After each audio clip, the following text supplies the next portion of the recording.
Am I audible, Nandini? Yes, ma'am, you are audible. Good afternoon, ma'am. Myself, Dr. Seema Rani Sada.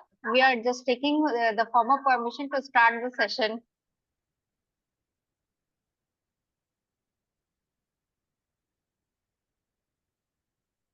I think if the participants are there, we can start, no? Okay, ma'am. Good afternoon, esteemed guests, distinguished speakers, and fellow participants. It is an honor to welcome you all to this insightful scientific session on community health and integrative approach. Today, we come together to explore the many dimensions of community well-being, recognizing that mental health is not just the absence of illness, but holistic state of physical, emotional, and social well-being. As we navigate a ever-evolving society, understanding the complexity of human behavior, emotional resilience, and social influence become crucial in shaping healthier communities. This session aims to foster meaningful discussions, bridge gaps between research and practice, and inspire innovative solutions for promoting holistic mental health. Community mental health and well-being encompass a broad spectrum of psychological, emotional, and social factors that contribute to our overall wellness. A comprehensive approach acknowledges the deep interconnections between these elements, emphasizing the influence of physical science, personal experiences, societal dynamics, and psychological resilience in shaping mental health outcomes. Now, I would like to address our chairperson, ma'am, Dr. Ridhima Shukla, who is a distinguished academic with over 15 years of extensive teaching and research experience in psychology. Currently, she holds the position of associate professor and serves as head of the Department of Psychology at Christ, deemed to be University, Delhi NCR campus. Her academic excellence performs at the master's level, and her successful qualification is the prestigious UCG NET Junior Research Fellowship Examination. Specialized certification from renowned universities, including Yale University and Emory University. As a researcher, Dr. Shukla has established expertise in positive psychology, conducting methodological rigorous evidence-based investigation across multiple psychological domains. Her research encompasses cognitive control and flexibility, social anxiety mechanism, psychological well-being framework, adolescent anxiety development process, resilience factors, psychological capital assessment, and workplace well-being interventions. Though her substantive research contributions and dedication to academic mentorship, Dr. Shukla continues to advance the field of psychological science while developing the next generation to psychological professionals. Welcome, ma'am, to our conference. Now I'd like to address our co-chair, ma'am, Dr. Seema Rani Sharaf, Assistant Professor IBAS. Dr. Seema is Assistant Professor, Research Coordinator, and PL of MA Clinical, third semester, working in IBAS since 3 years. And for the participants, for clarity of the audience, standardized instructions for the presentation are as follows. The participants will have to have a total of 8 minutes to present. This will be followed by queries and discussions on their respective work. Our bell would ring after the lapse of 5 minutes, and you are requested to wind up in next 1 minute. And for the group photograph, we need your presence. So I would like that nobody should leave the meeting after the sessions and stay till the end. Thank you.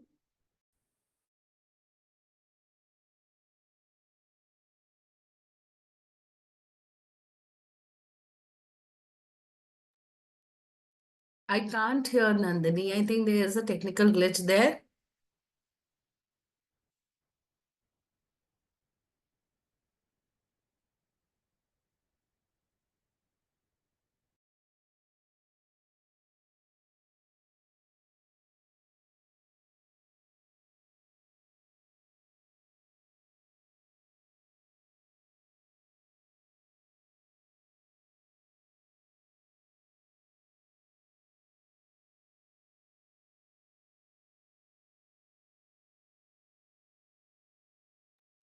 Hello.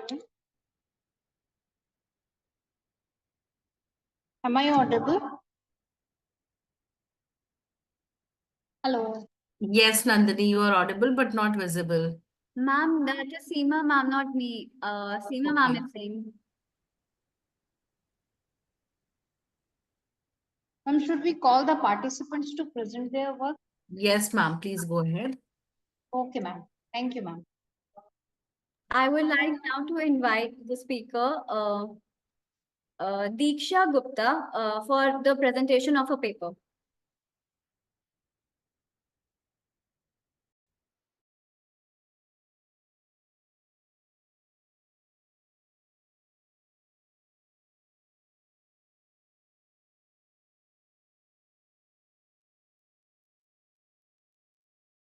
Okay, ma'am. Thank you.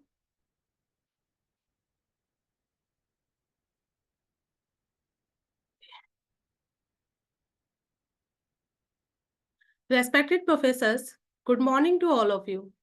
My name is Diksha Gupta and my supervisor name is Professor Ajay Bihari Chaube. Today, I am going to present of my research paper which topic is social support and physical exercise as predictors of post-traumatic growth in COVID-19 survivors.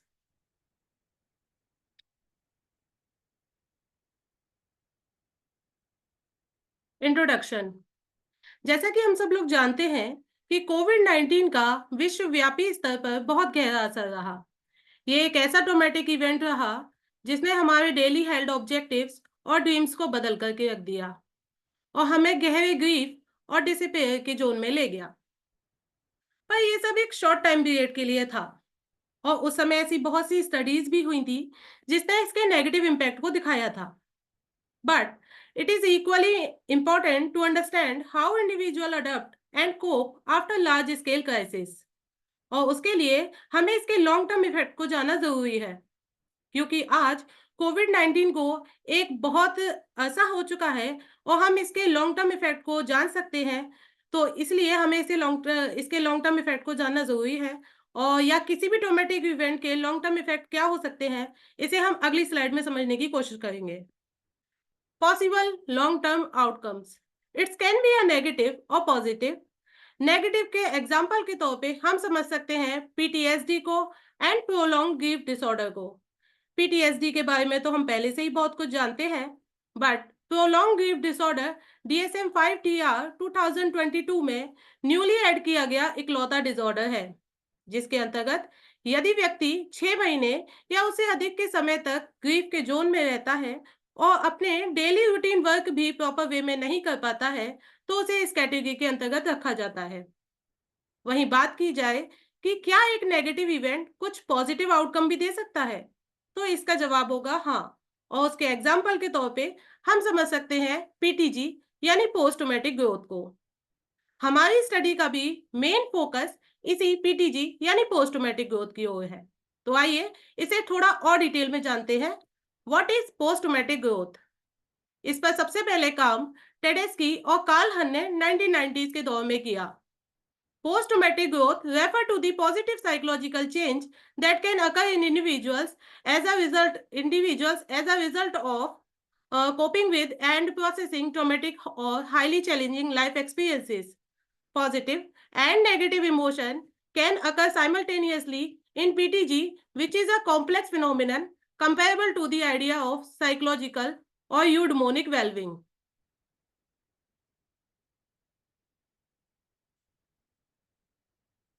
Elements of post-traumatic growth: appreciation of life, relating to others, personal strength, new possibilities, and spiritual growth.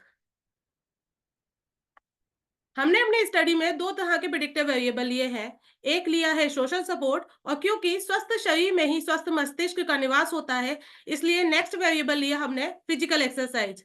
Existing literature का जब मैंने review किया तो पाया कि social support में ऐसे बहुत सारे वेरिएबल्स हैं जिनका इफेक्ट पीटीजी पर पड़ रहा है। उसी तरह से फिजिकल एक्सरसाइज के भी ऐसे बहुत से वेरिएबल्स अभी रिसेंटली हुए हैं स्टडीज जिसका इफेक्ट पीटीजी पर देखा गया, बट अभी तक कोई भी स्टडी ऐसी नहीं हुई जिसने इसके कंबाइंड इफेक्ट को दिखाया हो। इसलिए मैंने ये एक मेजर रिसर्च गैप लगा, इसलिए मैंने इसे अपनी स्टडी का पार्ट बनाया। कंसेप्चुअल फ्रेमवर्क, जैसा कि मैं पहले भी बता चुकी हूँ कि यहाँ पर प्रेडिक्टिव वेरिएबल्स के तौर पे दो तरह के वेरिएबल लिए गए हैं, एक सोशल सपोर्ट और दूसरा फिजिकल एक्सरसाइज, और उन दोनों का इफेक्ट पीटीजी पर देखा गया है। यहाँ पर सोशल सपोर्ट, यहाँ के एरो जो है वो क्लियरली इसके ऑब्जेक्टिव को क्लियर कर रहे हैं। तो मैं यहाँ पर ही ऑब्जेक्टिव क्लियर कर देती हूँ कि सोशल सपोर्ट और फिजिकल एक्सरसाइज का individually effect post traumatic growth पे देखा गया है, साथ ही इसके कंबाइंड इफेक्ट को भी देखा गया है। यहाँ सोशल सपोर्ट और फिजिकल एक्सरसाइज के आपस में कोरिलेशन भी देखा गया है ताकि मल्टीकोलिनियरिटी का कोई भी इशू ना रहे। Research objective, general objective to explore the impact of social support and physical exercise on post-traumatic growth in adults who have experienced the COVID-19 related traumas. Specific objective ये वही है जिसकी अभी हमने बात conceptual framework में की हुई है, और इन्हीं 4 objective के लिए ये 4 alternative positive hypothesis बनाई गई हैं। Methodology. Sample. In the present study, a sample of 100 adults, male and female, aged 25 to 45 years, was selected using a purposive sampling technique. The selection process focused on adults residing in the Firozabad and Agra district of Uttar Pradesh, India. Research design की बात की जाए तो quantitative cross sectional research design का use किया गया है। Method of data collection के लिए सर्वे मेथड का यूज किया गया है।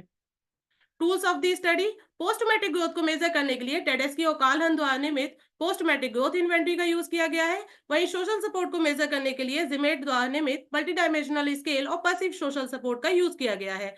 बात की जाए फिजिकल एक्सरसाइज की तो उसे एज अ डमी वेरिएबल लिया गया है, जहां पर नो एक्सरसाइज के लिए 0 और एक्सरसाइज के लिए 0 1 कोड किया गया है। रिजल्ट, हमने यहाँ पर मल्टीपल रिग्रेशन एनालिसिस का यूज किया है, जिसमें से ये दोनों चार्ट में से पहला चार्ट वेरिएबल्स के कोरिलेशन को बता रहा है, जबकि दूसरा चार्ट रिग्रेशन कोफिशिएंट को इंडिकेट कर रहा है। ये इन दोनों ही चार्ट से ये क्लियरली एक्सप्लेन हो रहा है कि सोशल सपोर्ट का इफेक्ट फिजिकल एक्सरसाइज से ज्यादा पीटीजी पे पड़ रहा है, और क्योंकि हमारा एक ऑब्जेक्टिव सोशल सपोर्ट और फिजिकल एक्सरसाइज के बीच में कोरिलेशन भी देखना था, तो यहाँ पर कोरिलेशन पॉजिटिव है बट वीक कोरिलेशन है। इसका मतलब यहाँ पर मल्टी कोलिनियरिटी का कोई भी इशू नहीं है। Sorry to stop you, but 5 minutes are done and you're requested to wind up in next 1 minute. Okay okay ma'am, ये कुछ इसके अजम्पशंस है। नॉर्मेलिटी और होमोसेडेस्टिसिटी, ये दोनों ही चार्ट उसको इंगित कर रहे हैं। Next, summary of finding both social support and physical exercise significantly predict PTG, with social support having a strong influence. The model explained 49.3% of the variance of PTG indicate moderate to strong predictive effect. Regression model met all key assumptions: normality, homoscedasticity, linearity, and no multicollinearity, confirming it's statistically valid. Conclusion: the regression suggested that results suggest that higher level of social support and regular physical exercise contribute to greater post-traumatic growth. This research remain vital in 2025 and beyond as the world continue to face long-term consequences of COVID-19 alongside emerging challenges such as climate-related disaster and economic uncertainty. Understanding how social support and exercise contribute to resilience allows for the development of strategy to enhance mental well-being in an increasingly unpredictable world. These findings provide valuable insight for improving mental health intervention and promoting psychological growth and resilience in the post-COVID-19 era. This is the references, and thank you. Thank you. Now we'll like Divya Agarwal to present her paper.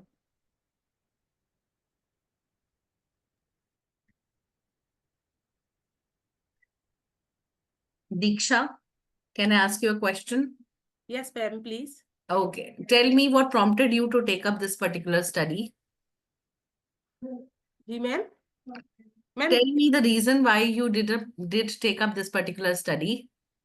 Ma'am इसलिए मैंने इस study को किया है क्योंकि यहाँ पर अभी तक ना किसी ने भी इसके इम्पैक्ट को एज अ कंक्लूजन नहीं दिखाया है कि अभी इस समय पे जब एक लॉन्ग टाइम बीत चुका है, अब इस स्टडी का क्या फायदा है, क्या ये हमें इम्पैक्ट दे सकती है, क्या पॉजिटिव इम्पैक्ट दे सकती है या नेगेटिव इम्पैक्ट दे सकती है। अभी तक इसका क्लियरली किसी ने भी मेंशन नहीं किया है कि एक लॉन्ग टर्म इफेक्ट क्या पड़ सकता है किसी स्टडी का, तो इसलिए मैंने इसे अपनी स्टडी का पार्ट बनाया है।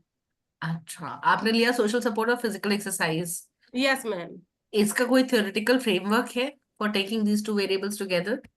यस मैम, इंडिविजुअली तो इफेक्ट पड़ रहा था, बट मैंने थियोरेटिकली फ्रेमवर्क में ऐसे लिया है कि मैम एक मूव्स की स्टडीज थी, उसमें उन्होंने बताया था कि फिजिकल एक्सरसाइज और फिजिकल फिटनेस और मेंटल फिटनेस दोनों की जरूरत पड़ती है। तो उसमें उन्होंने दोनों वेरिएबल्स का जिक्र किया था और एक थ्योरी दी थी, उसको मैंने एज अ प्रैक्टिकल वे में यूज किया है। Okay. That's all from my end. Seema ma'am.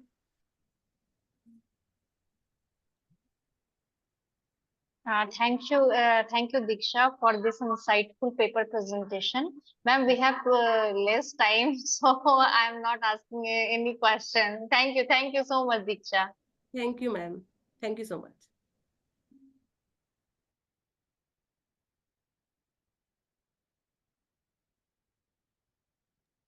Divya, you can start your presentation now.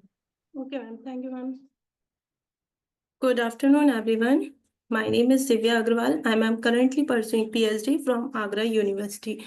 I am pleased to honor to present here on my topic, data empathy, the impact of smartphone addiction on empathic development and artistic behavior. As we all know that in the digital age, smartphones have become a more important in everyone's life as they offers numerous offers like entertainment, social media, video calling, camera, Bluetooth. But major concern is कि इसका इन सब पे human behaviour पर किस तरीका का effect पड़ता है।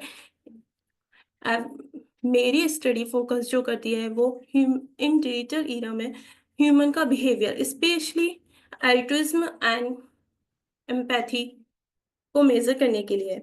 Empathy is the ability to understand and share the feeling of emotion and perspective of others. Like put yourself in others' shoes. हम अपने आप को दूसरों के जगह रख के देखते हैं तो उसको एम्पैथी कहते हैं। As an artistic behavior refers to selfless concern for the well-being of others. और सपोर्ट ऑफर करना किसी को, इन रिटर्न हम उससे कुछ नहीं चाहते हैं, दैट इज altruistic behavior. तो my research study aim is to bridge the gap by analyzing how excessive smartphone addiction impact empathy and altruistic behavior.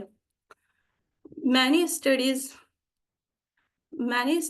has focused on smartphone addiction impact well-being, mental health, but not especially empathy and altruistic behavior. That's why I'm studying this and fill the gap. My study objective is to study my first objective is to study the relationship between smartphone addiction and empathy among college students.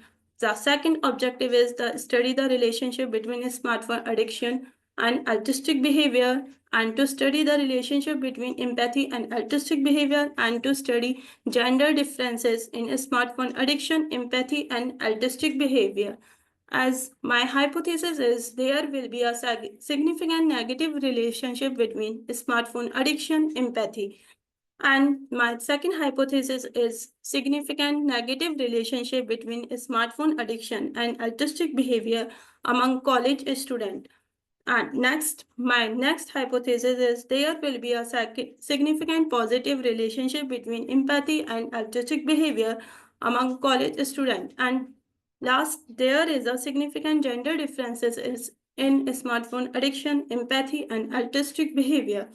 The tool that used in the study is a smartphone addiction scale by No and et al. For measuring smartphone addiction, Toronto Empathy Questionnaire by Sprang et al., and Artistic Behavior Scale by Rustin. To collect the data, in my study, I have included a total of 100 graduate and postgraduate students aged range from 17 to 25. They are 50 males and 15 females from Agra and Mathura colleges. Research design that I use in my study is correlation research design.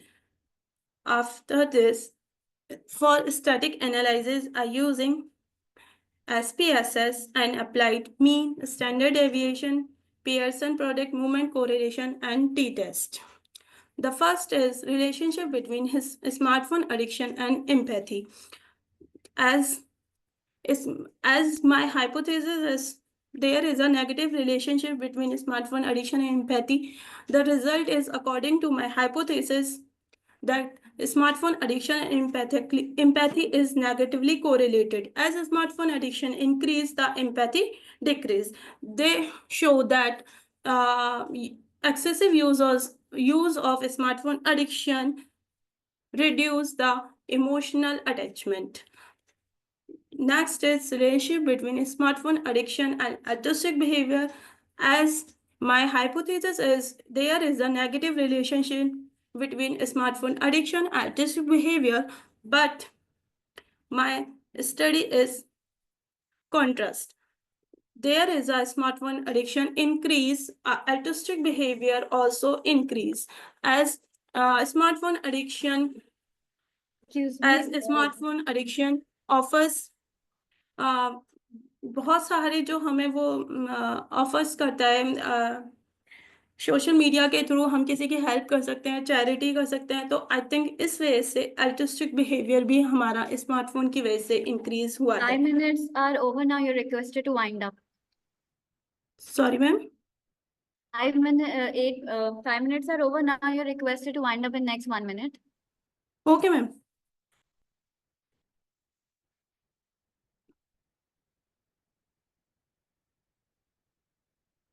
Relation between empathy and altruistic behavior. There is a big positive correlation between altruistic behavior and empathy.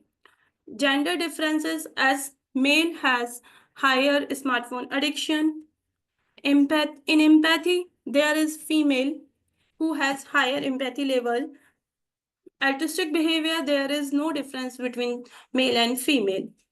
At conclusion, the finding of my study show that smartphone addiction negatively related with empathy, but positively related with altruistic behavior. And there is a gender differences between smartphone addiction and empathy, but there is no difference between altruistic behavior.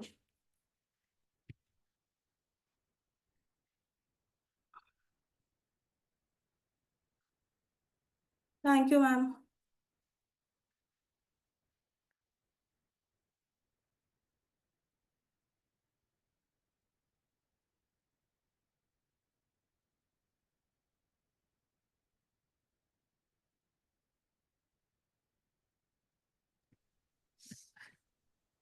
Hello, Divya. Yes, ma'am. Good afternoon. Divya, I just wanted to know that Yes. what is the theoretical framework for your study? Ma'am smartphone yes ma'am इसमें include नहीं किया है, but smartphone addiction का हम empathy और artistic behaviour पे वो देख रहे थे कोरिलेशन. हाँ, आप कोरिलेशन देख तो रहे हो, but when you look at the correlation also, or when you take variables for a particular study, there is a theoretical framework that brings all the variables together, right? There is a theory that brings the variables together. So what was the basis of the variables? Like, what was the basis? Why did you take up a smartphone addiction and this and that and completed a study? Ma'am smartphone addiction बहुत ज़्यादा ma'am इसमें आ चुका है. Everyone's life is depend on smartphone addiction. Even survey में मैंने मतलब जहाँ मैंने क्वेश्चनियर को फिल करवाया था वहाँ से तो कुछ क्वेश्चंस भी किए थे. उन्होंने बोला था 4 to 5 hours, even 6 hours he depends on mobile phone, social media. That's why I am और इसका इफेक्ट जो बहुत सारी स्टडीज़ में देखा गया है वो सिर्फ मेंटल और वेलबींग पे देखा गया है या फिर gender differences. But my study focus on altruism and altruistic empathy and altruistic behaviour, जिससे मुझे पता चलेगा कि इसका मेनली इमोशनली क्या मतलब इमोशनली एम्पैथी पे क्या इफेक्ट हो रहा है, क्या कोरिलेशन है इसके साथ. Okay, thank you. Thank you ma'am. Thank you for the presentation. Now I'd like to invite Swatantra Kumar for the presentation of the paper.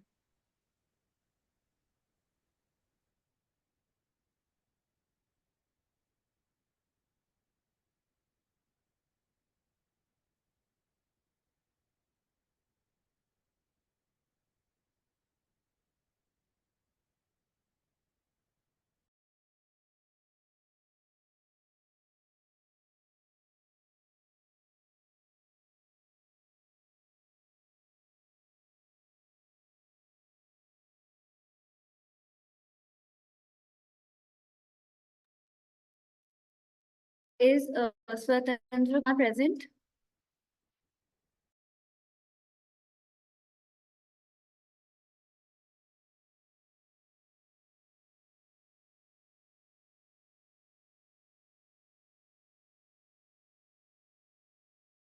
As she's not present, I would now like to call Deepshika Kala to present her paper.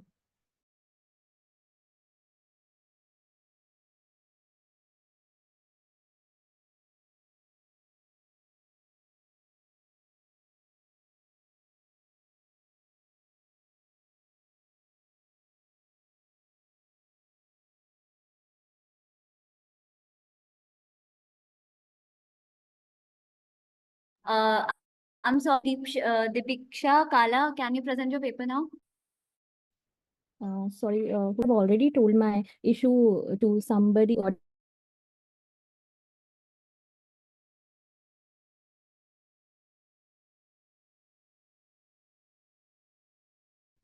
hello, am I audible now?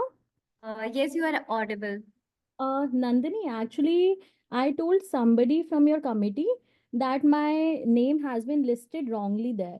So my correct name is Dipiksha. So it will be, not problematic in my certificate.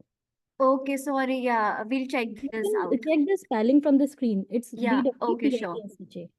Okay. Okay, just give me a second. It has been corrected, so you can, it's like no issue in that.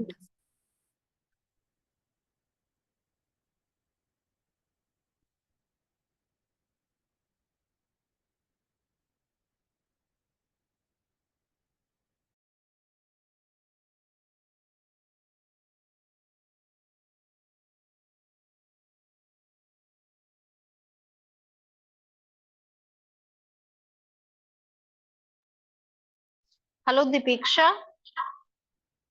Hello. Are you presenting your paper Yes, right now? I'm presenting, but I'm facing some technical glitch. So Okay, just can we ask other candidate to present their paper?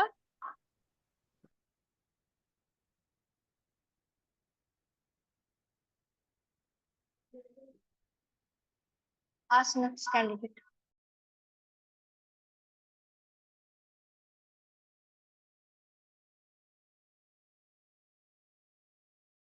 Now I would like to call Isha Jaiswal to present her paper.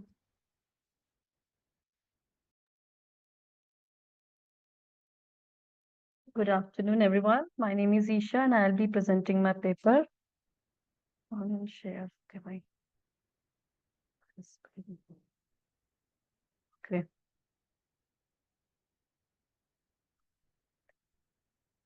So the topic of my paper is bridging the gaps in online dating research, personality, culture, and long-term psychological outcomes. So basically, my paper is on how online dating is impacting the community as a whole when we look at the various psychological factors. As we know, online dating has transformed the relationships in the society, and applications like Tinder, Bumble, Hinge, etc., has increased the probability of finding a potential partner in the individuals. So basically, all the researches that I have seen, they are highly fragmented and they focus upon short-term behaviors in relation to online usage. So as we know, the online dating is growing significantly over the last decade.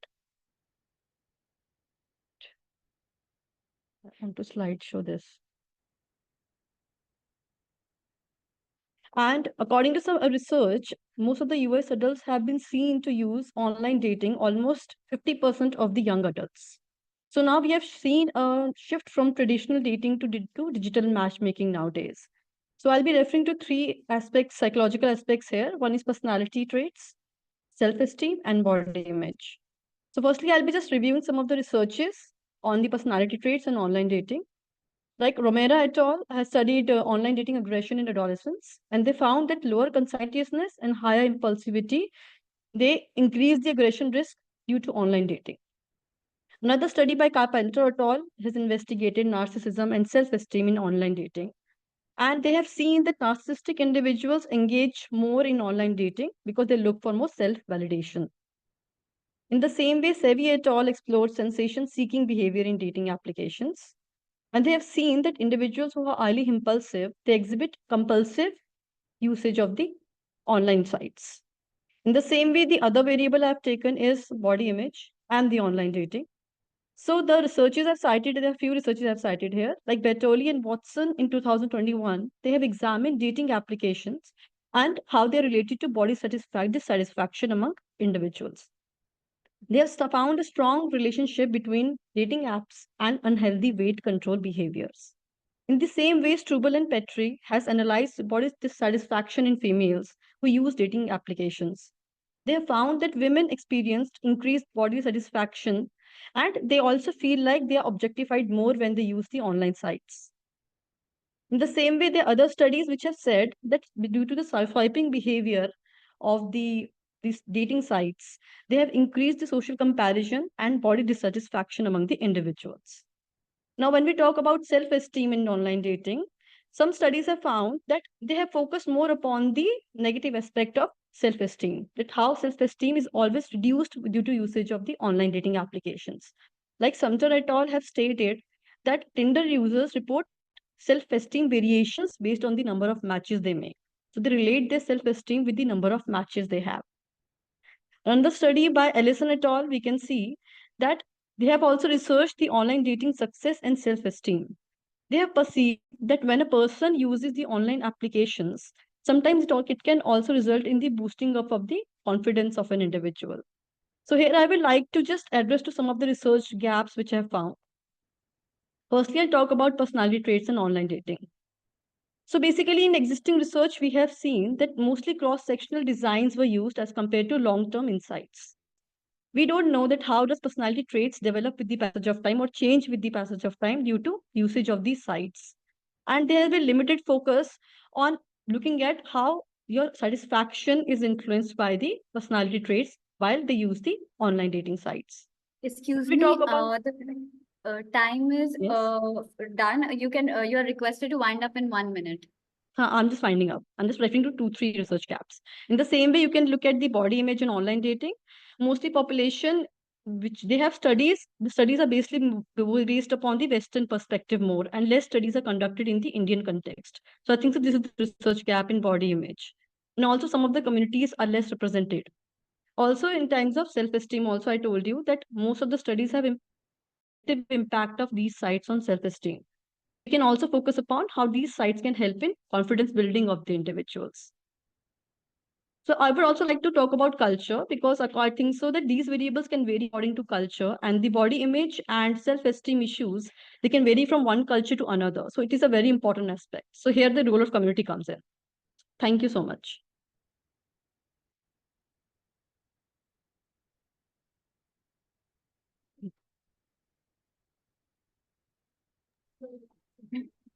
So, Isha, I was just looking at your study and I'm little, more, I Yes, want ma'am. to ask you a question pertaining to this.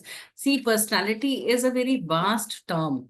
Yes, ma'am. If I look at personality, if you go ahead with the trait approach or the type approach, or Yes, ma'am. whatever approach you take, still it is a very comprehensive Hmm. part of one's life. And to a large extent, culture is also one of the factors that determines what kind of personality I will eventually have, right? Yes, ma'am. So, Yes, ma'am. what prompted you to take up this particular study where you're looking at the culture and you're looking at personality also?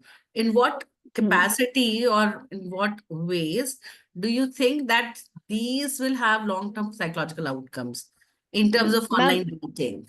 okay, ma'am. Because ma'am, sometimes I also do counseling. So this topic became really interesting to me because when I was counseling students, I came to know that they had different personalities, they came from different cultures, and they had very different experiences related to this. So many of them reported their personality traits they varied over time as they started using these applications. So here I've just focused upon the big 5 personality traits and narcissism more. So ma'am, and ma'am, I also sometimes I also teach community psychology, so it just interested me a lot. Yes, ma'am. Thank you so much, ma'am. Okay. Because online and, personality, I mean, Yes, ma'am. is this what you have presented right now? Is this a part of your larger study? Yes, ma'am. It's a part of my larger studies. It's part of my PhD work, ma'am. Okay. Can you Yes, give ma'am. a theoretical framework for your study? Yes, ma'am. Maybe you're asking about review, ma'am. Huh? More, ma'am, you're asking about more review? No, I'm asking about theoretical framework of the study. Okay, ma'am. So basically, ma'am, can you be more precise? Ma'am, there it can I include number cannot of be more things. precise than these two words that I'm using. Theoretical framework in itself is a very precise term. So theoretical framework is basically when you come up with a study or conceptualize a study, then in that case, there are multiple factors which you have to bring together to Yes, give ma'am. a theoretical basis for why you are conceptualizing your variables in such and such manner. So that is what Yes, the ma'am. theoretical framework comes up. Now, when you are saying that you are looking at the fact that, how, online dating, what are the gaps in Yes. online dating? Is it personality? Is it culture? Or is it something else? Then in Yes, that ma'am. case, what is the theoretical basis for binding these variables together? So that Yes, ma'am. was Because, not yeah, shared with okay, me. ma'am. Perhaps you can look into Okay. it and Okay. include Ma'am, it in your. actually, I have read a number of research papers. When I went through those papers, I could see there are some of the concepts which were unexplored and some were really well explored. So I have mostly seen that people mostly take self-esteem as differently, study self-esteem differently as compared to the body image.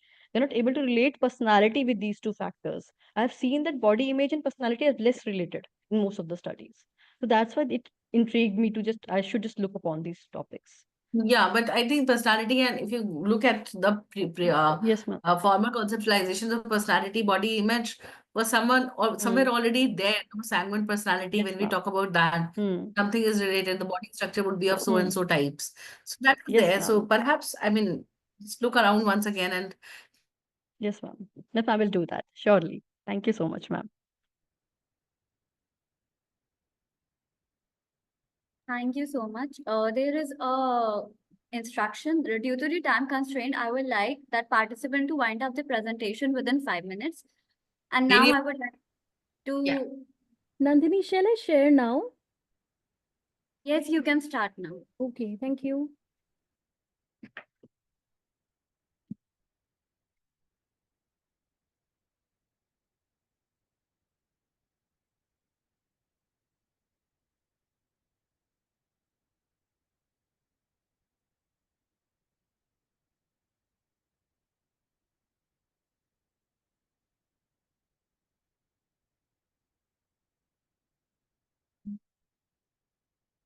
Is my PPT is visible? Yes, it is visible. Okay. So basically, I'm Dipiksha Kala and I'm pursuing a PhD from Apex University, Jaipur. And my topic is the impact of parenting and community support on mental health and well-being. As we all know that mental health and well-being are shaped by various factors that also include parenting and community support. And as a parents, they play a very significant role in a child's emotional and psychological development. So I have chosen this topic just because these factors are very crucial in forming the child's developmental and emotional and psychological um, thing. So my abstract is mental well-being is also includes the emotional, psychological, and social health. And through this study, I will explore the how parenting practices and community support work together to influence the mental health in young adults. So they say basically this study is more focused on young adults, that how parenting shapes their behavior later on in their lives. And by using the theories that on emerging adulthood and resilience, it will highlight the supportive parenting that includes warmth, independence, and the secondly the community support that includes the mental health services we are providing to the young adults. So I have chosen this topic, and the key words for this study will be parenting, mental health, community, well-being, resilience, and social supports. So, introduction is the transition from adolescence to young adulthood, that will also known as emerging adulthood. And this is very critical. This is a very critical phase where young people experience major changes that may include the identity exploration and career choices, which career they have to opt, and how to form the meaningful relationship. As we have seen in the earlier presentation, that they are seeking for the partner and other soulmates on the dating apps. So at this point of age, they also look for meaningful relationship, which can sometimes lead to depression, anxiety, and stress. And by research, it has been proven that authoritative parenting, which includes emotional warmth, independence, and some kind of support, is the better parenting practices, and which also provide the higher resilience in young adults and higher self-esteem, also coping skills. They can easily cope up with the challenges they face in their lives. And beside this, the community also play a major factor to in the grooming of the young adults. So now parenting is not just more than a basic care. It also includes the how to teach the values, setting boundaries, and encourage independence to the children. And as I have told that authoritative parenting is also the balance between the warmth, structure, and independence, how we have to give to a child, and that will reduce the anxiety and depression in adolescents. And for parenting, supportive parenting, that also include active listening and emotional validation also. So we have to be actively listen to our child, what our child is trying to say to us, whether whatever incident took place in school or at workplace. So we have to always be a active listener, and we have to be validate their emotions, so that they can be feel like that somebody is hearing us, somebody is for us, to validate their emotions. And beside this, there is also an authoritarian and neglectful parenting that exacerbate the mental health risk in adolescents, because they give the punitive disciplines like harsh punishment to the children, and they never listen to their children. So this is a neglectful parenting, where the parents try to ignore the child, what the child is trying to say. And Excuse me, the lapse of 5 minutes are done now. You're requested to wind up in next okay. 1 minute. So according to systematic literature review and other databases like PubMed, PsycInfo, and Juster, it has been proven that parenting and community supports, they both are the influencing factor on mental health and well-being. And it has been also clear by the researchers that authoritative parenting, that includes warmth, clear boundaries, and autonomy, is helps in higher resilience in the young adults. And practices like mindfulness is majorly helpful to reduce the anxiety and stress among the young adults. So these are the findings, where 78% of studies linked authoritative parenting combines warmth and structure to lower depression rates in adolescents and young adults. And if we'll talk about the communities that offer mental health workshop, so it reports the 22% increase in help seeking behavior. So we have to be break the stigma to support the young adults.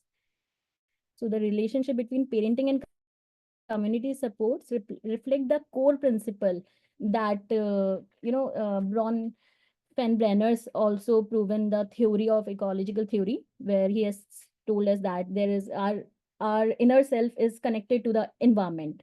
So this is all from my side. Thank you.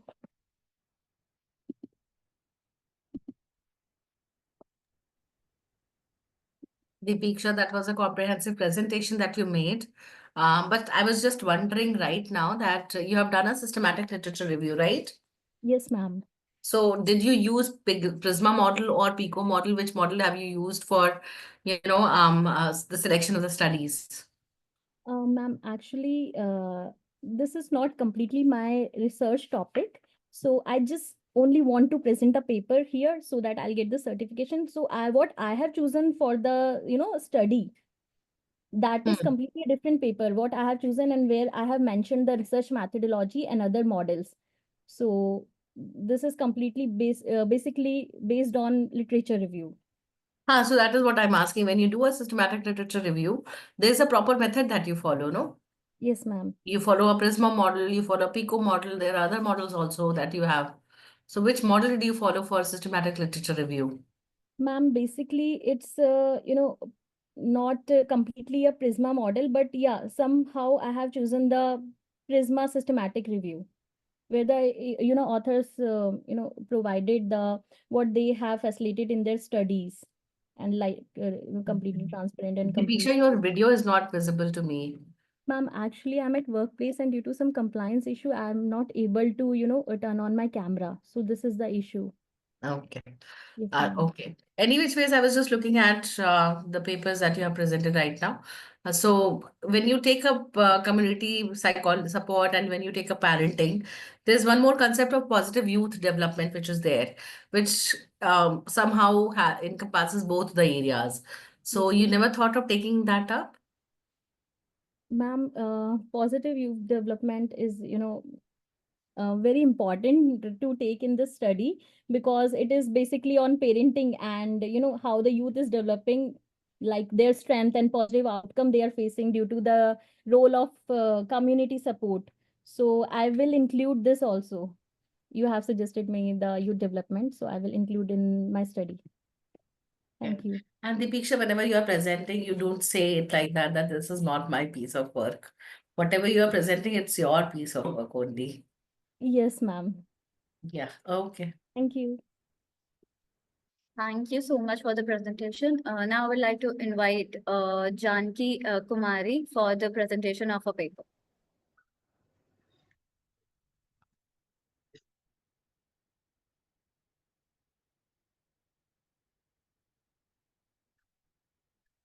Good afternoon. Am I audible and visible? Yes. Okay.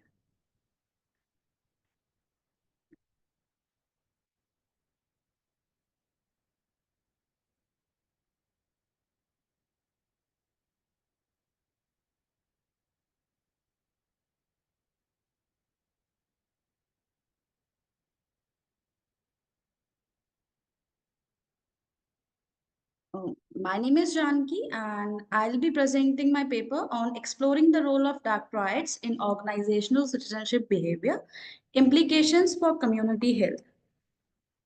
Since lot many time we have observed that personality play a very important role in shaping one's behavior. Actually, the way we behave is shaped by the personality. It is a kind of uh, amalgamation of different traits which come together, and it helps you. It even helps others to predict the kind of behavior you will be doing. Dark triads is something which shows the negative side of the personality. So dark triad includes psychopathy, Machiavellianism, and narcissism. When we talk about psychopathy, it is characterized by impulsivity, emotional detachment. The person who is psychopath lacks social remorse. He is more about himself, self-centered, and can do anything for the personal gain. When we talk about Machiavellianism, again, a Machiavellianist is a person who is involved in a lot of manipulation for their personal gain. And then narcissism, which I think most of us are very aware of, that the narcissist, they are very self-centered. They always need a sense of admiration from others. When I talk about my dependent variable, which is organizational citizenship behavior, these are the small tasks, small things which an individual in the organizational setting does for the betterment of the organization and at times for the betterment of the self as well. When I talk about the literature review, I have taken studies from past 12 to 13 years. The recent study is of Cohen and Ebdo in the year 2024, which tries to show how the dark pride affects counterproductive work behavior and OCB in Israeli Arab Healthcare Organization. And it states that OCB is negatively associated with secondary psychopathy. OCB is associated positively with narcissism. And OCB is very weakly associated with psychopathy and Machiavellianism. Although in all, if I talk about, I have gone through lot many research papers which tells different perspectives. However, narcissism has constantly been a positive predictor for OCB. When it comes to Machiavellianism and psychopathy, there was very limited researches, plus the findings, they were very dicey. I wanted to see a research in the Indian context, specifically in the Delhi NCR region. So that was the major aim which I wanted to study. The methodology which I have opted, the aim was to analyze the impact of dark triad traits on OCB. So the hypothesis frame, which were based on the literature review, there would be a negative relationship between psychopathy and OCB. There would be a positive relationship between narcissism and OCB. And I wanted to explore the contribution of Machiavellianism because, again, the results were very dicey in the previous studies. The sample taken was 150 males and 50 females from Delhi NCR region, coming from different occupations like insurance sector, IT, banking, marketing, and others includes maybe staff as well as teaching profession. Sampling technique was convenience. Again, it was a survey-based studies. Organizational citizenship behavior, C scale was used, which is a 10-item scale, and it maps out the OCB very nicely. Then I use short dark triad scale by Johnson Paulus, which is of 27 items. Each dimension measures, each dimension has at least 9 questions in all. So these, the data from these employees, it was collected online through Google Forms. The analysis is as follows. Beta values only for narcissism was turned out to be significant. Rest was not significant. And overall, I would be discussing result in the discussion part. Excuse me, the 5 minutes are over. You can now wind up in next 1 minute. Yeah, sure. So directly coming to my discussion, narcissism was a positive predictor with the correlation of 0.442 and beta value for the same was 0.439. Machiavellianism was in the negative direction. However, it was not a significant predictor. Psychopathy was also negative, but didn't turn out to be a significant predictor. When we talk about theoretical and practical implications, it has been a lot time that people have been focusing a lot on the positive side of the personality and not on the negative side. So I believe if we focus on the negative side and we try to imply things in the organization as per their traits. So for example, if a person is psychopath or maybe a Machiavellianist, so we can modify the workplace environment as per their needs. Maybe we can give them more rewards, so they'll be even working for the betterment of the organization, and maybe in a long run it can be helpful in the for the community as well. Impact on workplace management and HR practices, as I said, that we can have constant feedback systems, we can give them certain ethical guidelines, we can provide them an environment where they can. Excuse me, the time is exceeded. You can. Okay, just 30 seconds and then I'll wind up. So limitations, the sample size was very small. Secondly, convenience sampling was used. So that was the major drawback of the study. Conclusion is that the sample size was very small and the study examined how dark rights influence the OCP. And thank you. Okay, Janki. So I was just listening to what you are presenting right now. The only question that is coming to my mind is pertaining to your topic. You have written exploring the role of dark triads in organizational citizenship behavior, implications for community mental health. Yes, In the ma'am. presentation that you made, nowhere you mentioned that how come your study is going to be implemented in the mental health of community people. There's no connect. Why? Ma'am, as far as I was saying when I was presenting, that if we talk about things in the longer run, so even when we talk about organizations, even they are a part of a community. If we try to work things better out there, we can, formulate things in a larger role. So it was just a small step towards the betterment for the society. But when you say community mental health, it goes a long way rather than, just saying that the implementations or implications would be there. So are you talking about policy level changes? Are you talking about, I do understand that organizations are embedded within the larger context of community, but at the same time, when you are writing about there's something in your topic, I mean, I think it should be a part of your presentation also.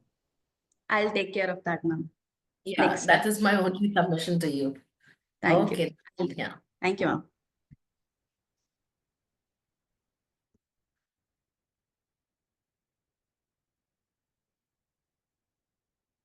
Thank you so much. Dear participants, kindly skip your introduction because we are just running short of time, and kindly make your presentation as short as possible and explain your work, what you have done in your research. I hope I am clear in my objectives. Yes, Nandini, go ahead. Now I'd like to invite the speaker, Shruti Mathur, for her presentation. Yes, ma'am. Just a second.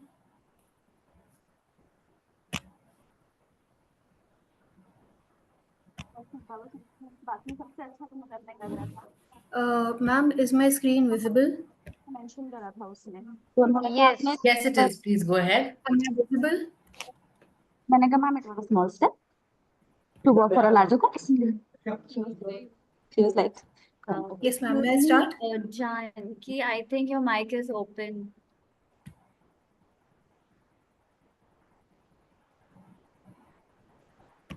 Yes, ma'am. May I start? Yes, Suti, you can start your presentation, please. Okay. Uh, Good afternoon, everybody. Given the short amount of time that we have, I would keep my presentation very brief. My apologies. So, my topic is community health and well-being in India, a pathway to sustainable development and equity. So I would start off with introduction. According to WHO, health refers to an overall sense of well-being of an individual, including social, mental, and physical well-being. It's not just any absence of a disease or any problem. Now, as an individual, we all have specific roles in the community, in the society, and in order to be able to fulfill our specific roles, we have to be healthy in physical aspects and mental aspects. Sorry. Now, when a person suffers from a mental illness or mental issue, they tend to go to a psychiatrist who is a professional in the branch of psychiatry. Here are the aims of the presentation. Now, why is community health or community health knowledge important? First of all, the reason is widespread impact. Knowing about different mental health issues, the causes, what can be done to prevent them, and what are the actions the government is taking is vital. Physical health connection,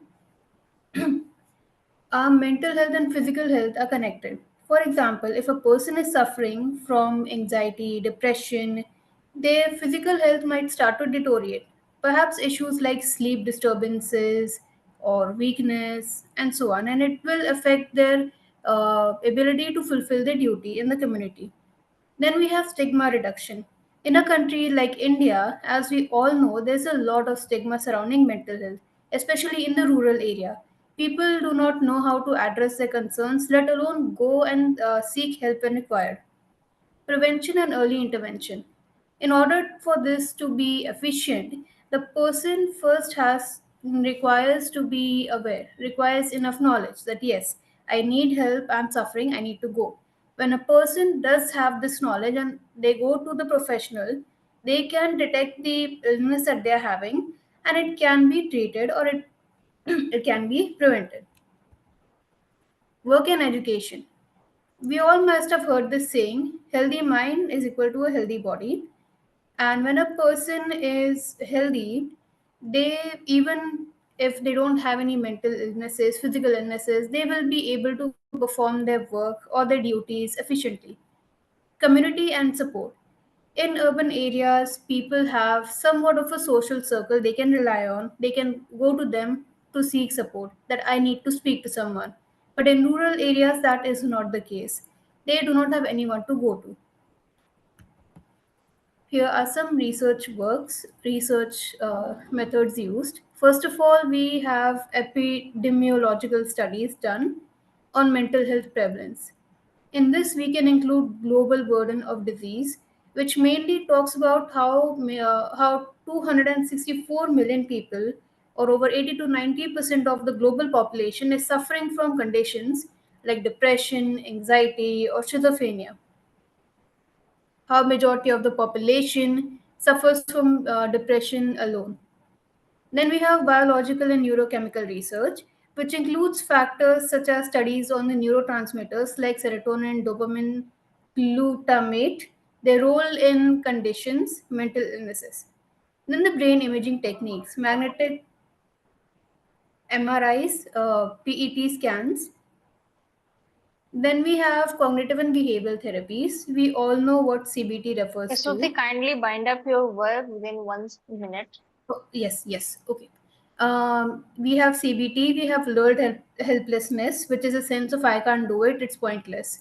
We have psychosocial and environmental factors like our childhood experiences, past trauma, social determinants like low socioeconomic status, education, and so on. Treatment and intervention studies, the available treatment methods, or what are the things that a person has access to in order to get better.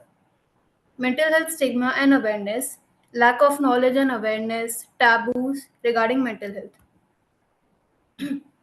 Public policy, which is basically the initiatives taken by NGOs or government agencies, organizations when it comes to mental health and basic healthcare uh, systems. Yes. Prevention and early intervention. How can an individual know more? What can an individual do to get over the issue they are facing? How to identify the cause of concerns that they are experiencing? Mental health in specific population, which I will basically summarize to say that it's mainly the young adult females who are more likely to experience conditions like depression or anxiety, reason being factors like bodily changes or academic pressure, peer pressure, and so on. Then we have integration of physical and mental health, mind and body connection, and holistic approaches. These are a few government interventions and policies. These are the Yes, ma'am, I'm wrapping it up. These are the major challenges in community health: mental health stigma, maternal child mortality, and healthcare access issues. These are types of research methods used: quantitative and qualitative, mixed method, longitudinal studies, neuroscience and biological approaches, behavioral and psychological interventions, community based and participatory research, public health and policy research. Tools, techniques, or frameworks that are used include statistical tools, health impact assessments, geographic information systems. Now, these are some of the patterns in community health. These are the resources used: Family Health Survey, Ministry of Health Family Welfare Reports, WHO data, peer reviewed journals and articles, key findings, conclusion. Thank you. Isuti, you have done a literature review, right? Yes, ma'am. Okay. Is it a systematic literature review? Yes, ma'am. A brief one.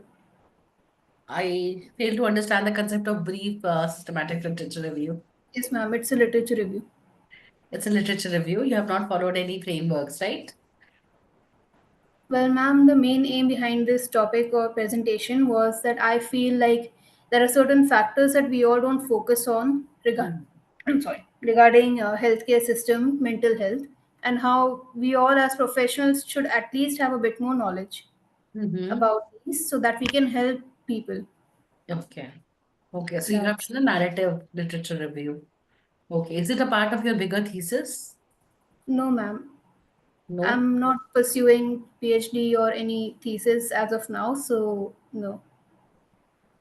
Okay. So whatever information you have collected so far, I think if you put it into publication, that would be great. Otherwise, the entire work of yours would be, um, it would just be in Yes, your ma'am. Yes, ma'am. I'll keep that in mind. receive a certificate of paper presentation, but it will not be disseminated to the entire larger audience. So just Yes, keep ma'am. that I'll in keep mind. that. If possible, go for publication. And when you're going for publication, one suggestion from my end would be that rather than let it just being a narrative review, make it a little more systematic. Go for systematic literature review. Follow the Prisma model Yes, and then proceed further. yes, ma'am. All the best. Thank you, ma'am. Thank you so much. Now I would like to invite Pooja for the next presentation. No, just give me 2 minutes. Just a second.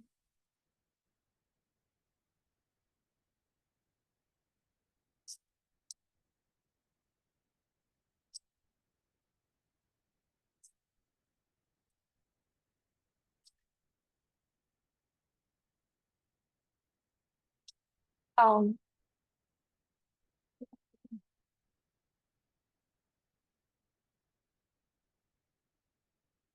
is my screen visible? Yes, it is. Just give me. Yeah. Actually, I will be presenting using my phone. Shall I start? Um, am I audible?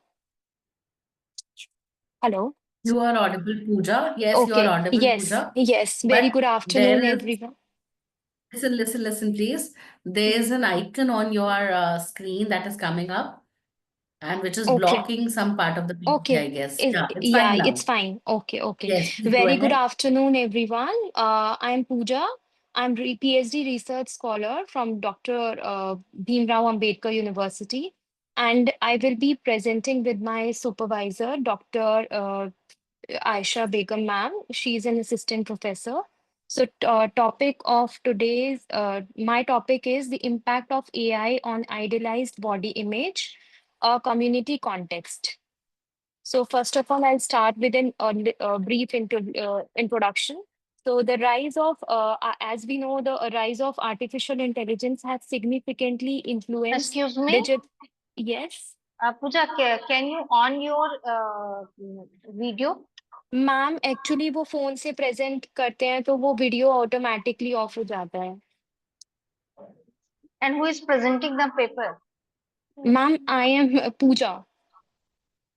Okay, yeah okay, doctor Ayesha Begum is my supervisor. okay, beta, okay. Okay.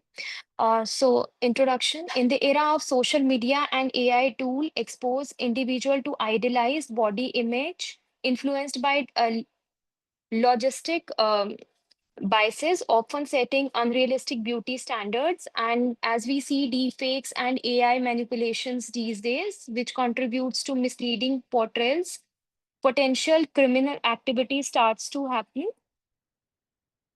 And also AI tool create hyper realistic images that often distort body image perception, leading to unrealistic body ideals.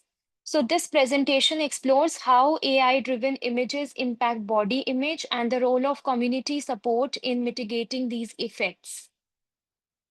So the role of AI, how AI roles are plays role in shaping our body image. So these days, as we see AI filters and deepfake technologies, so all these alter our facial and body features. And social media algorithms are being used, which are like these days, people started using these algorithm for editing images and creating an a body ideals. And AI driven content also, content creation also promotes unrealistic expectation of beauty. And there is a pressure on individual that they should be look like that.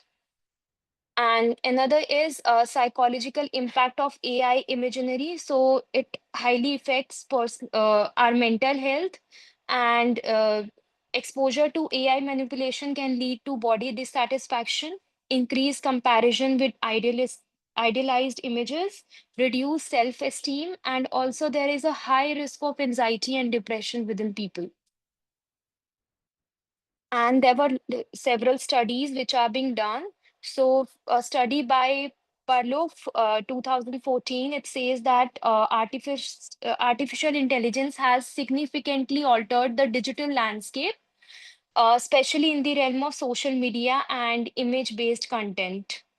Uh, and also there were studies done by study done in 2019 with where the use of deepfake technology has raised ethical concern regarding authenticity. Misinformation are being there's a lot of misinformation these days, and so several study have Sorry for the explored the interruption. Please wind up your work. yeah. I'll directly come to methodology part. So I've used a semi-structured interview with Gen Zs being my population for as social media users, and participants were asked about their experiences like with AI generated images and how they perceive it, and thematic analysis was done. And result of my study says that like I did it on, as I said, on 30 Gen Z's social media users. So thematic analysis revealed that 75% of participants reported increased body dissatisfaction after viewing AI generated images, with 60% believing such beauty standards were unattainable. And also 80% admitted to comparing themselves to AI altered images, and 55% experienced decreased self-esteem due to unrealistic portrayals. And despite all these concerns, social media emerged as a crucial factor in mitigating these negative effects of AI imaginary. About 70% of participants stated that discussion on body image affects their self-perception about themselves, while 85% emphasize need for educational campaigns on AI influence. So here the comes the role of like community, like how our community supports can have a positive impact.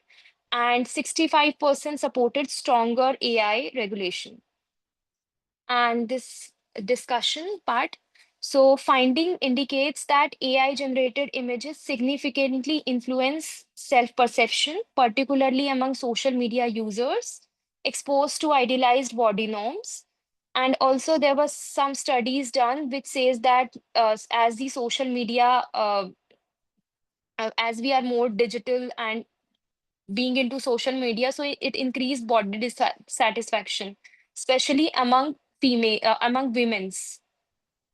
And also community-based intervention plays a crucial role in countering these negative effects. And there were studies done which says that role of media, how role of media literacy is helpful for individuals in um, in evaluating manipulated content.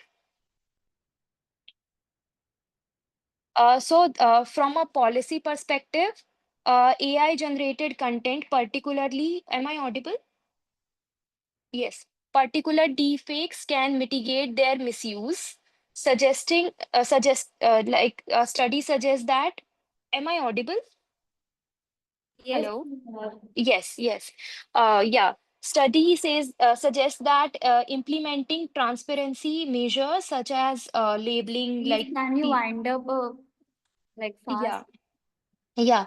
So role how community plays a role in role here. So support from peers, family, and social group plays a crucial role in promoting self-acceptance.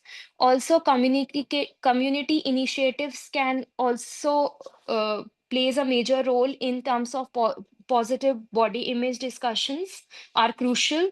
And school universities should also conduct several workshops in terms of positive body image. And coming to practical recommendations, so as media plays a major role, so media literacy programs are important, and AI regulation must be enforced to prevent misuse of deepfake technology, and community-based intervention, like as I said, body positive campaigns should be more encouraged to reduce negative self-perception. And mental health support system should be strengthened to address body image concerns caused by AI-driven media. And coming to conclusion, so AI has significantly reshaped beauty standards by promoting idealized body image. And also, while these unrealistic portrayals can have a negative impact on self-esteem, community support, um, and self-acceptance. So addressing AI influence on body perception require collaborative effort from everywhere, be it policymakers, social media platforms, or mental health professionals. Thank you.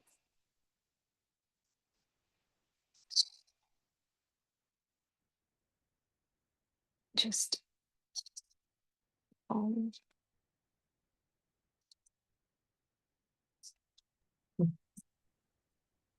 Pooja. Yeah, that is quite an interesting study. I hope you take it forward and publish also. yes, ma'am, sure. Yeah, all the best. Thank you, ma'am. Thank you for the presentation. Now I would like to call Swapnil Bhopri for the next presentation. Dear participants, kindly follow the guideline for time.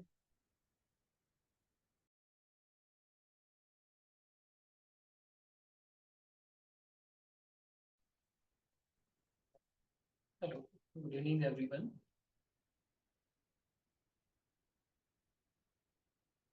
Okay, so my topic is aggression in transition, a comparative study You of. are not audible. Hello, can you hear me? Yes, okay, that's fine. Yeah. So good evening, everyone. My topic is aggression in transition, a comparative study of 8th, 9th, 10th grade students. Just a minute, I will change the view. Okay. So, as we know, adolescence is a critical period marked by various hormonal changes, and aggression in adolescence is a growing concern. The study examines aggression levels among 8th, 9th, 10th graders. Objectives were to identify risk factors and levels of aggression and to analyze the aggression across the grades and to provide recommendations for managing adolescent aggression. As this was done for the therapeutic intervention or to train the school and teacher for the intervention on aggression of students. The theoretical framework was based on the frustration aggression hypothesis of Dollard and colleagues.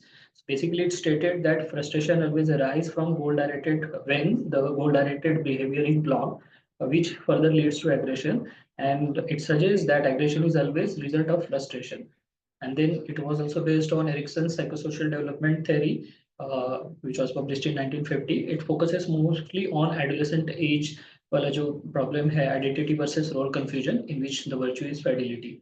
And then social learning theory, observational and learning patterns found in aggression. Then types of aggression evaluated in this study were physical aggression, in which there is physical expression by hitting, pushing, and harming others. Verbal aggression, in which there were aggressive language, insults, threats, and verbal abuse. Then in anger subscale, the intensity and frequency was measured. Hostility subscale measured overall negativity. The literature review focused on the social and environmental aspects like peer influence, media exposure, and school environment. The personal factors such as personality traits, emotional regulation, and impulsivity, whereas family factor like parenting style, family conflict, childhood experiences, etc. And gender differences, basically males show more physical aggression and females display more relational aggression. Methodology was quantitative descriptive research approach. The sample size was 904 students from Nasik district of Maharashtra in India. The instrument was bus and peri aggression questionnaire for adolescents, and software was used SPSS V27 version.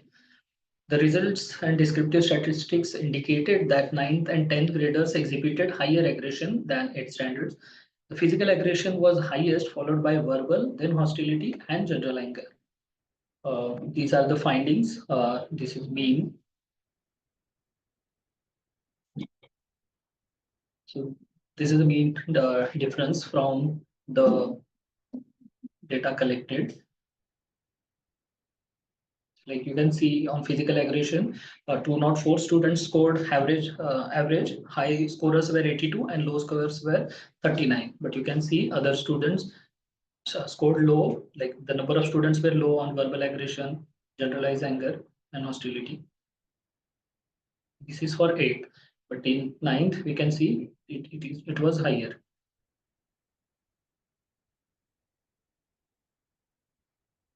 Then results and statistical analysis, significant differences in aggression across the grades were found. 9th and 10th graders had higher aggression. Physical aggression was significantly higher. Findings align with the previous studies. Physical aggression was more prevalent in other studies as well.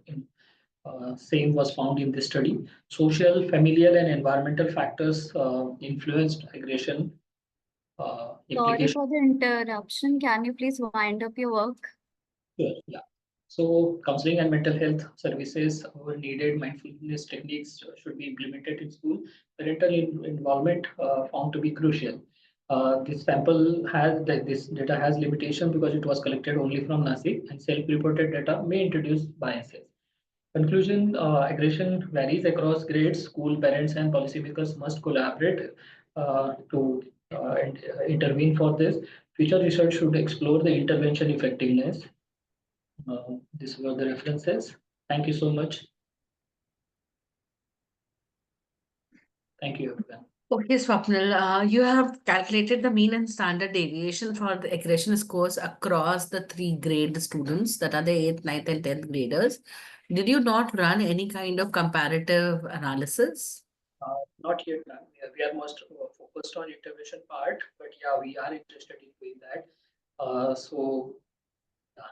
As I am dyscalculate, so I'm not much more into it. No, but the fact is that, are you pursuing PhD right now? Yeah, but that This is a part of your study? no, I'm pursuing PhD on paraphilia, Rorschach comparative study on paraphilia. Okay, not on this topic. This is just an intervention we are trying to inculcate. Intervention, you are going to go ahead with intervention? And so what kind of intervention are you planning? Mostly, we are trying to teach the teachers about the strategies, basic strategies, which they can inculcate during the class or during their activity periods and all, so that the aggression of the children will get entertained properly. So acknowledgement, acceptance, and understanding, reflecting healthily on it, not by reacting but by responding. So for that, we needed data, like how they are feeling, the level of aggression, type of aggression. So this is what we found as of now. Okay. But you have collected data from quite a larger number of respondents, 904. It's not a small sample. So what I'll suggest is if you can do a comparative analysis, add more statistical calculations there. And since you have mentioning right now that you'll go for intervention, perhaps once you have do the intervention, once you have conducted the intervention, once again collect the data and see if there are any period post differences among the participants based on their level of aggression before the teachers had intervention and after the teachers had intervention. Are you not planning to give the intervention or administer the intervention to the students also, to the adolescents? Yeah, we are exploring that, and I will definitely consider this post conduction as well. Right, because when you are dealing with adolescents, I mean, they are in such a age where some kind of intervention can be done. They may be listening to you, they may not be listening to you, but overall, when you go and give them a structured intervention, it may help them to reduce their levels of anger as well. Like you just mentioned, that instead of reacting, they have to be responding. So when there is a stimulus, there's a response that is supposed to come up. There's a small little gap that is there between S and R, that is stimulus and a response. So mostly people use that small gap for reaction, not for responding. Perhaps they can use their appraisal systems or cognitive resources to somehow, manage their level of aggression and to check whether the intensity with which they are responding to the stimulus that is presented to them, is it matching with the intensity of the stimulus? Is it up? Is it low? Something like that. Because you have a huge number of data set that you have, but do something about it, you know. Yeah. So all the best.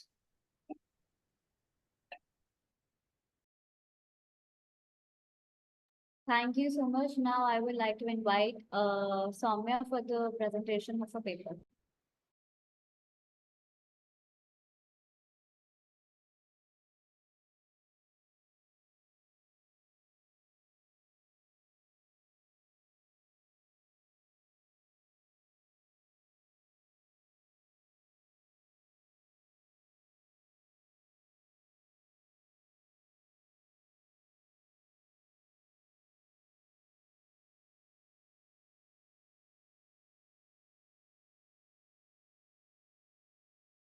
Is there any Soumya Parakshar present?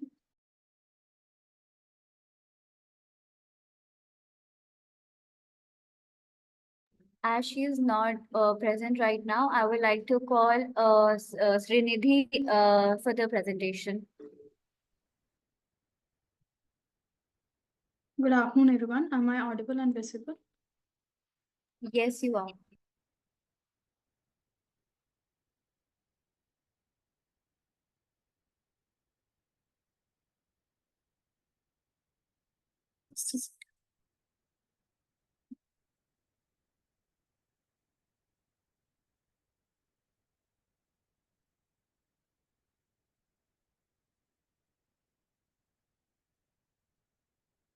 Can I start?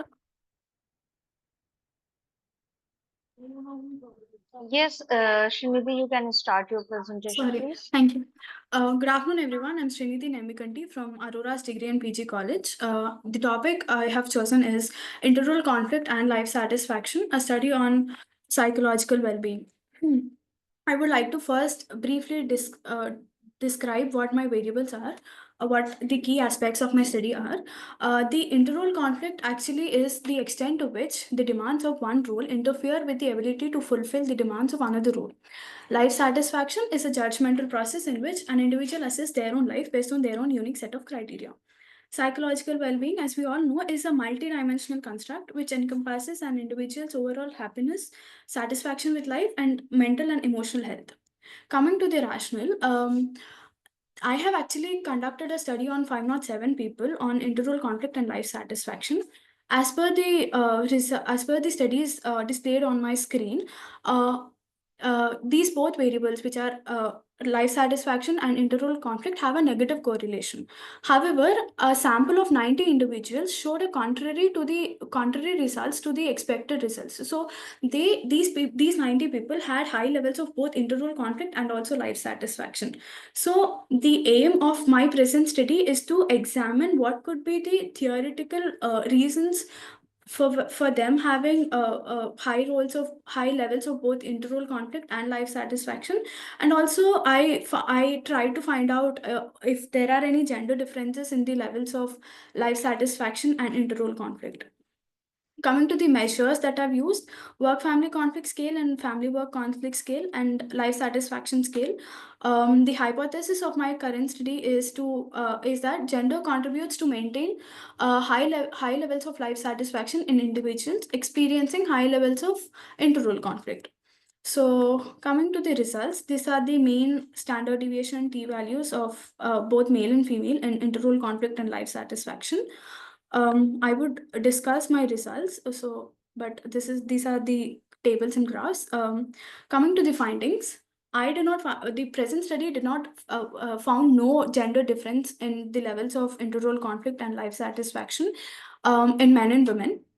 And the discussion integrates hedonic and eudaimonic well-being, emphasizing resilience as a key trait in balancing these both. I will explain these both, what they mean. So, coming to the discussions part, Antoposky salutogenesis model is in line with my findings, which states that the sense of coherence is a psychological construct which helps individuals cope with their stress and maintain well-being.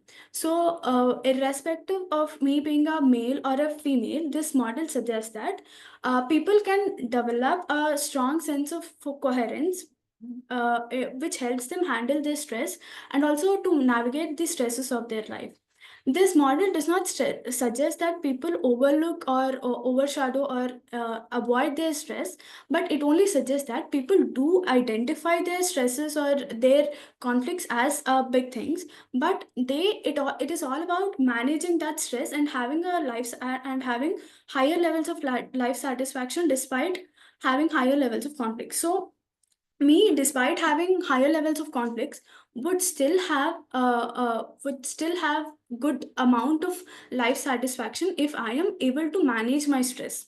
So these if the challenges are manageable, or if the challenges are solvable, the stresses would not become overwhelming for individuals, and decrease the life satisfaction. So this states that it is all about that the manageable aspect of me of individuals having individuals dealing with their stress, which keeps their life satisfaction intact. Coming to hedonic and demonic approaches of approaches of well-being. So hedonic approach focuses on Sorry for the interruption. Can you please wind up now? Yeah, sure. So hedonic well-being is about happiness and enjoyment. It is about me enjoying little things of my life, while hedonic well-being focuses on me having on people finding purpose and meaning to their life. So if these both together, if these factors, if these complementary psychological functions act as a protective mechanism wherein individuals still have higher levels of life satisfaction despite having higher levels of inter-role conflict. So, according to the study stated here, individuals with higher levels of well-being and hedonic capital will be more resilient. So, resilience also serves as a foundational trait for them to navigate their life complexities with both happiness and meaning.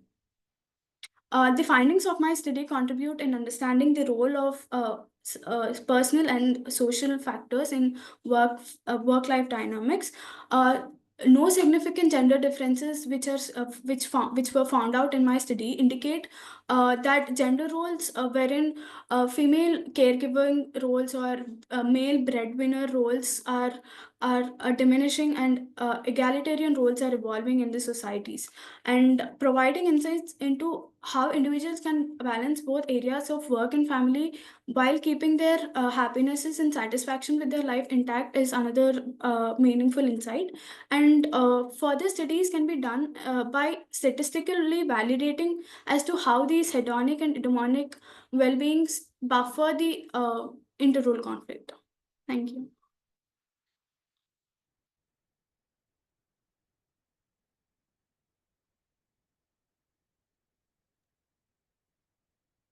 Good work, Srinidhi. I hope you will publish it also. Thank you. Sure. All the best. Thank you, ma'am. Now I would like to call Harshita Baluja for the presentation. Hi, thank you. Actually, it's Harita. Yeah, Sorry, Harita. thank you. Okay, let me just share my screen. Harita, kindly follow the time limit. Yeah, just 1 second.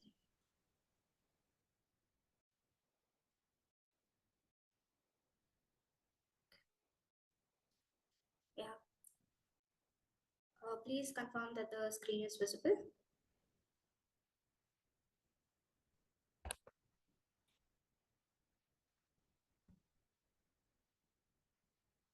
Okay.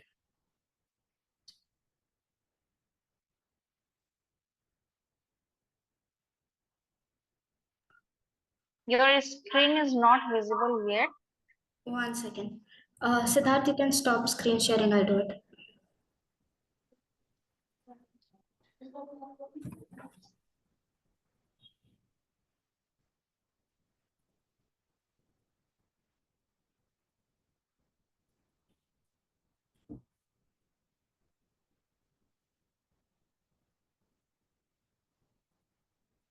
Sorry, my apologies for the technical difficulties. I'm sharing now.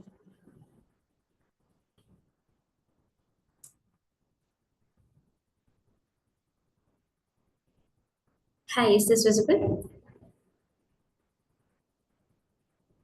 Yes, you can present.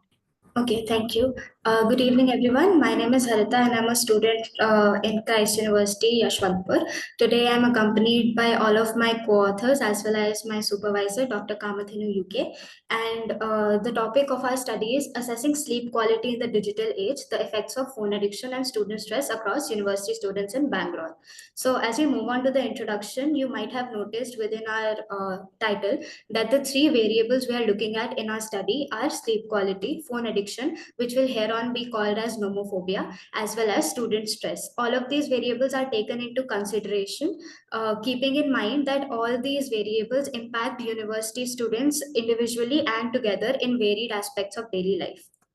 As you can see within the review of literature, most of the studies that we found take only one or two of our variables into consideration when assessing their effect on human beings in general, or they take some associated variables such as academic pressure. So, this is why we found the need for this study to find this niche that provides us a correlation for all three variables, as well as to see how prevalent it is in today's university students. As The we methodology part, I'll be covering it. So the objective of the study was to investigate the effect of phone addiction and student stress on sleep quality among university students. So our hypotheses are as follows: that one is phone addiction will predict sleep quality. The second one is stress faced by university students will predict sleep quality as well. So the sample population we took was 111 participants, and since they're university students, the age range was kept to 9 to 24 years old in the Bangalore area. So the method we used was a purposive sampling method. Next slide, please. Yes. So these are inclusion and exclusion criteria. For exclusion criteria, we made sure that we didn't take any individuals who had severe health conditions or mental disorders that could impact sleep quality or stress. And students diagnosed with chronic sleep disorders were also excluded from the data. So the variables were phone addiction, student stress, and sleep quality. Phone addiction and student stress were the independent variables, and sleep quality was the dependent variable. Next slide, please. So our research design was a correlational research design, and these are instruments we used. Nomophobia questionnaire to measure phone addiction, Pittsburgh sleep quality index to measure sleep quality, student stress inventory to evaluate student stress, and coming to the reliability and validity of the standardized questionnaires, they showed high reliability. We can see the Cronbach alpha is above 0.8 for each of them. Next slide. So our statistical analysis was correlation as well as multiple linear regression in Jamovi. So we sought permission for the scales as well, and the response for each of the scales were scored according to the respective manuals. And after scoring for all individuals, the 111 participants, we put the scores in Jamovi and did the analysis as correlation and linear regression, and data was collected through questionnaire survey, which is through the use of Google Forms. Right, so as we come to the results and discussion, the first and foremost, we must discuss the correlation matrix performed on all the variables. As you can see within the table, there are only two correlations that show statistical significance, which is between nomophobia and student stress, as well as sleep quality and student stress.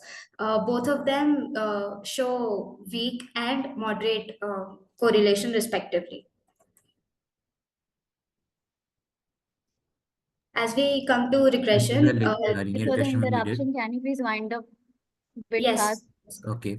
So the regression that the R value that came out was 0.421, which shows a moderate positive regression. And the R2 explains the variance in the sleep quality upon the predictors. So we only found 17.7% variability. And then we can see the model coefficients as well. If you look at the p-value of SSI, student stress inventory, it shows it is below 0.001, which shows a statistically significant correlation.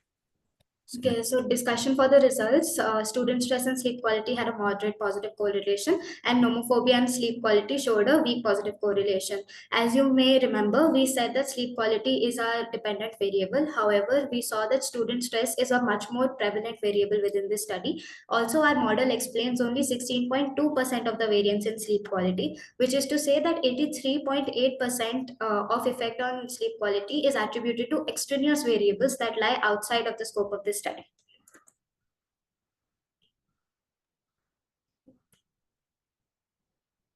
So for the recommendations, we started with interventions for sleep quality that enhance our sleep quality, which includes physical exercise, cognitive behavioral therapy, psychoeducation, and mindfulness training. For further studies, we recommend including external factors and important variables such as mental health issues that cause sleep disturbances, balanced diets, and physical activities, as well as we suggest increasing the sample size to increase generalizability and a regional focus to make it applicable to broader spectrums as well. This is the conclusion which sums up everything that we have said so far and within our references. Thank you. So, Harita, if I look at your study, although your study is relevant, but at the same time, I'm just wondering that what was the reason for taking up a study or a variable that has been studied many a times now? Ma'am, as university students ourselves, we looked at studies and we thought that not these studies don't really capture everything that affects us and our sleep quality personally. So we discussed within ourselves and we concluded that nomophobia as well as student stress both had different implications on us depending on the individual and the type of program that we were pursuing. So as I mentioned, there was no study that was looking at all three of them collectively, so we wanted to know if there's any basis to the three of them being linked together within the lives of university students. And we aim to further explore this study by including other theoretical frameworks as well. So this is just the base for what we aim to do. Okay. So, Harita, one more point of suggestion here. Since Yes, I ma'am. can see that there are three or four authors, researchers who are doing this study, right? Yes, ma'am. Can you increase the sample size? Yes, ma'am, definitely. So far, this was limited to a subject that we had in our curriculum, which is called psychological research methods. So our study also was limited to Christ University students, as we ourselves are a part of I Christ know that, University. right. We were more accessible. The sample was more accessible to us, but definitely further we'll try to accommodate more sample. Hmm. Yeah, so increase the sample size. Yes. All the best. Thank you, ma'am.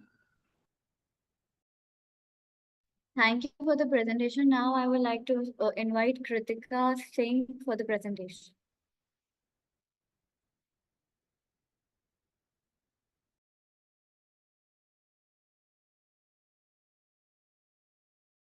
You can unmute your mic. It is Yeah, sorry. A very warm good evening to the chairperson and co-chairperson. My name is Kritika Singh and I'm pursuing PhD from Amity University, Lucknow campus. I would like to share my screen.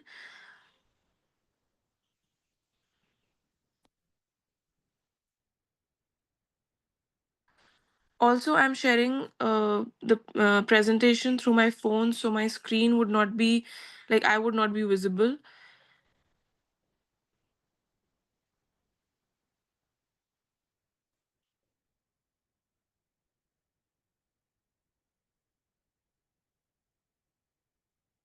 Okay, so my topic is the impact of psychological well-being and quality of life on caregivers of cancer patients, which is a narrative review. Now, we all know that caregiving, this is the abstract. Now, caregiving for cancer patients poses, a lot of physical, emotional, and psychological challenges. So, the psychological well-being and quality of life, these two variables of caregivers are critical not only for their health but also for their ability to provide effective care. Now, we all know that cancer is a leading cause of morbidity and mortality worldwide. And as and when it is diagnosed, it often disrupts the lives of patients and their families. By families, here, I would like to say that those people who are looking after the cancer patient, that is the caregiver. So, the caregiving role can significantly strain the caregiver's psychological well-being and quality of life. So understanding these impacts is a vital role to develop interventions for them that could support caregivers in maintaining their health and functionality. Now, the main rationale for this paper is that by compiling and analyzing by all the existing literature, this paper will underscore the importance of prioritizing caregivers mental and physical health, not only for their benefit but also for the broader healthcare system.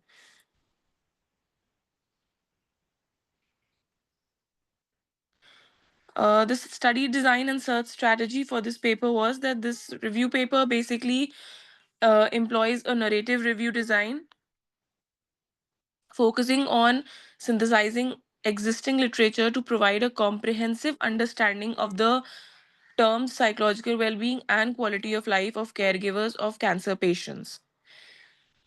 So the study design involves an exploratory research. It was an exploratory approach, summarizing research findings, identifying key themes, and discussing the gaps. Is my screen visible? Yes, it Identifying the key themes and discussing the gaps in it. The search strategy was I collected data from PubMed, Scopus, Web of Science, etc.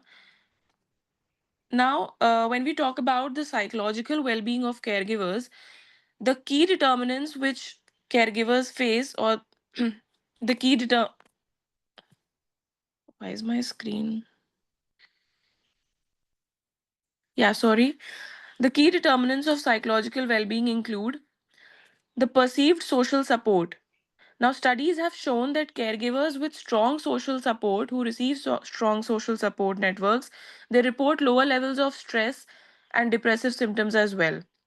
Then, if they receive good coping mechanisms like adaptive coping strategies such as seeking emotional support and problem solving, are associated with better psychological outcomes. Also, resilience and self efficacy, the third one. The higher resilience and confidence in caregiving abilities correlate with reduced caregiver burden. So, these are the main key determinants of psychological well being. Quality of life of caregivers. Now, quality of life basically encompasses your physical, emotional, social, and functional well being. Sorry for the Also, interruption. Please wind up your work. yeah, yes, just a sec. I would like to just take 30 to 40 seconds. And WHO has defined quality of life as an individual's perception of how of their position in life in the context of the culture and value systems in which they live, and in relation to their goals, expectations, standards, and concerns. Now we talk about the if interventions and support for caregivers. Now, there are psychological interventions which can be used for the caregivers, like counseling therapy, including CBT, have shown promising and have shown in elevating anxiety and depression among caregivers. Also, respite care studies have shown that temporary relief programs will allow caregivers to rest and attend to personal needs, thereby improving their quality of life. Certain educational programs and support groups will definitely benefit the caregivers in improving their quality of life and psychological well being. And basically, their holistic development will be improved if we provide proper intervention to them. The study outcome of this paper was the outcomes of this narrative review highlights the impact of caregiving for cancer patients on caregivers' psychological well-being and quality of life. So the findings from the literature are here. Psychological well-being, higher levels of distress. Caregivers frequently experience significant emotional challenges, including anxiety, depression, and emotional exhaustion. So we have seen higher levels of distress among them. Determinants of well being, social support, coping strategies, resilience are critical factors influencing caregivers' mental health. Caregiver burden is creating a lot of impact on their psychological well being. Then, the quality of life, we have seen that the caregivers have seen a decline in their quality of life. Caregivers report physical, emotional, and social health issues due to caregiving demands, including fatigue, sleep disturbances, and social isolation. And also, they come in financial strain because there are many times where caregivers face, significant economical burdens which exacerbates stress and impact their overall quality of life. Research gaps have been seen in this study. Insufficient focus has been made on culturally diverse caregiver populations and their unique challenges. And there's limited long term studies examining the sustained effects of interventions on caregivers' well being and quality of life.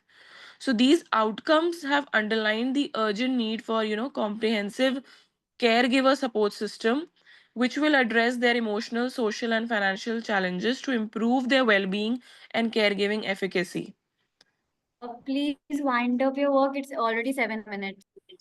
Okay, so the main conclusion is that further research should focus on, tailored interventions that could address caregivers' unique needs, ensuring their health and well-being are prioritized alongside patient care, which will enhance their psychological well-being and quality of life. Thank you so much. Nandini, although your study seems important, but at the same time, I do feel like that this is an overstudied topic. So, what prompted you to take up this study? Number one. Number two, the second observation that I have for you is that you have written in your title the impact of psychological well-being. And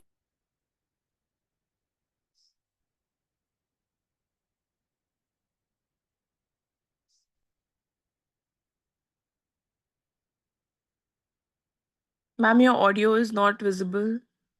Kritika, I hope I was audible. No, ma'am, there was some technical glitch. What prompted me to take this research was actually this is part of my thesis also, and the topic of my thesis is the impact of resilience on psychological well-being and quality of life of caregivers of breast cancer patients.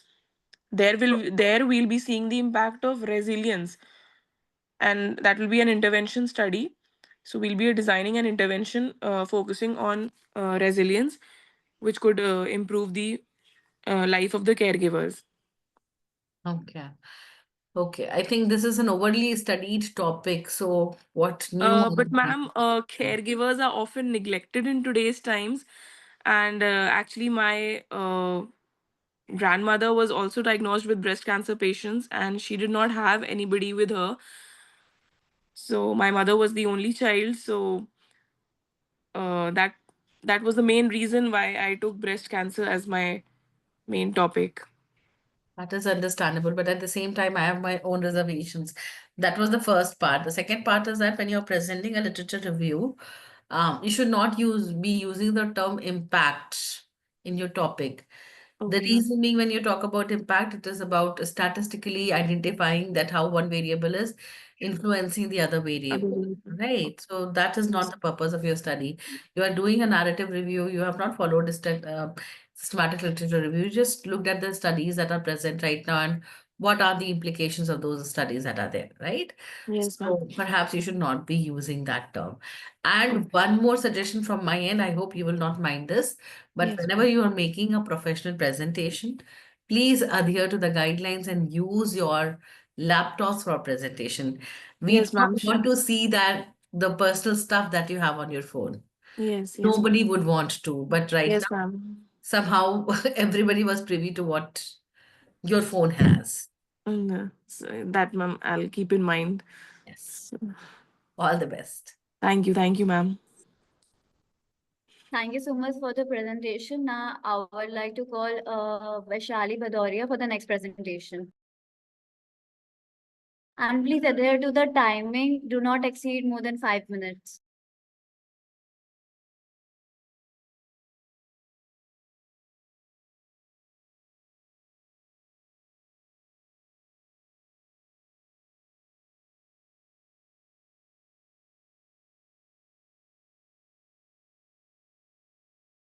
Is Vaishali present? As she is not there, I would like to call Shobha for the next presentation.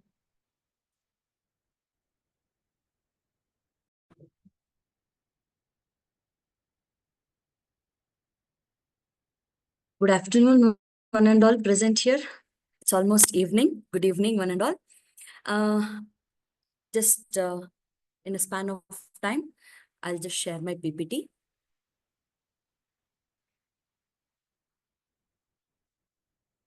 Hope the screen is visible for everyone. Yes, it is. Thank you. Good afternoon. I'm Shobha from Bangalore University, pursuing second MSc in Psychological Counseling Studies. So my topic of interest was the identity for collective memory and identity formation in adolescents at home. This topic is um, this topic was an initiative for me to just out of curiosity it was born, saying that how the children, that is when they start making their identity formed in the adolescent ages, so how the family is going to foster it and how the home environment is going to emphasize that particular identity formation by giving a memory. So I would like to start up with a small introduction. That is, there is a saying in Sanskrit saying it is smriti hi shraddha diya. That means it says that memory is born from attention. That means attention is given. It is emphasizing that attention is and focus is nothing but improving the memory. How nicely linked and built here is home is the area of attention, and focus is how the interaction between the members of the family uh, giving the collective memory to the adolescents now who are just going to become adults, right? So to them, how nicely the fostering of the past linking to the future at the present is happening.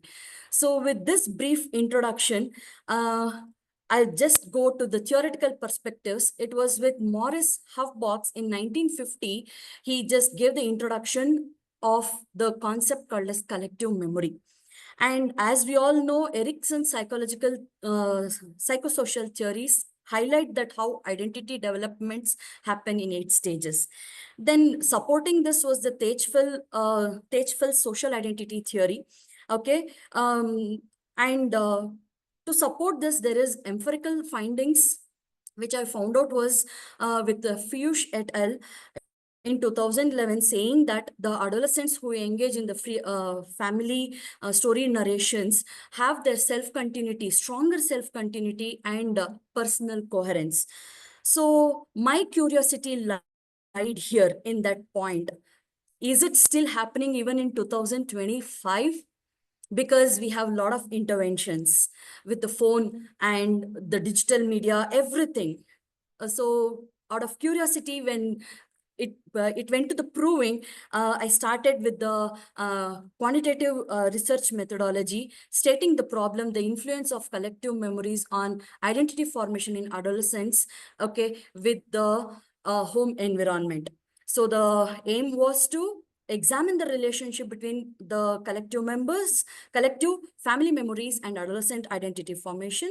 For this, the hypothesis set was adolescent boys and girls who frequently engage in family storytelling exhibit stronger identity formation. So with this, the variables that were taken was independent variables was frequency and nature of family storytelling, and dependent variable was identity formation in adolescents. Then the sample was in 12 to Sorry to 19 years interrupt. of age.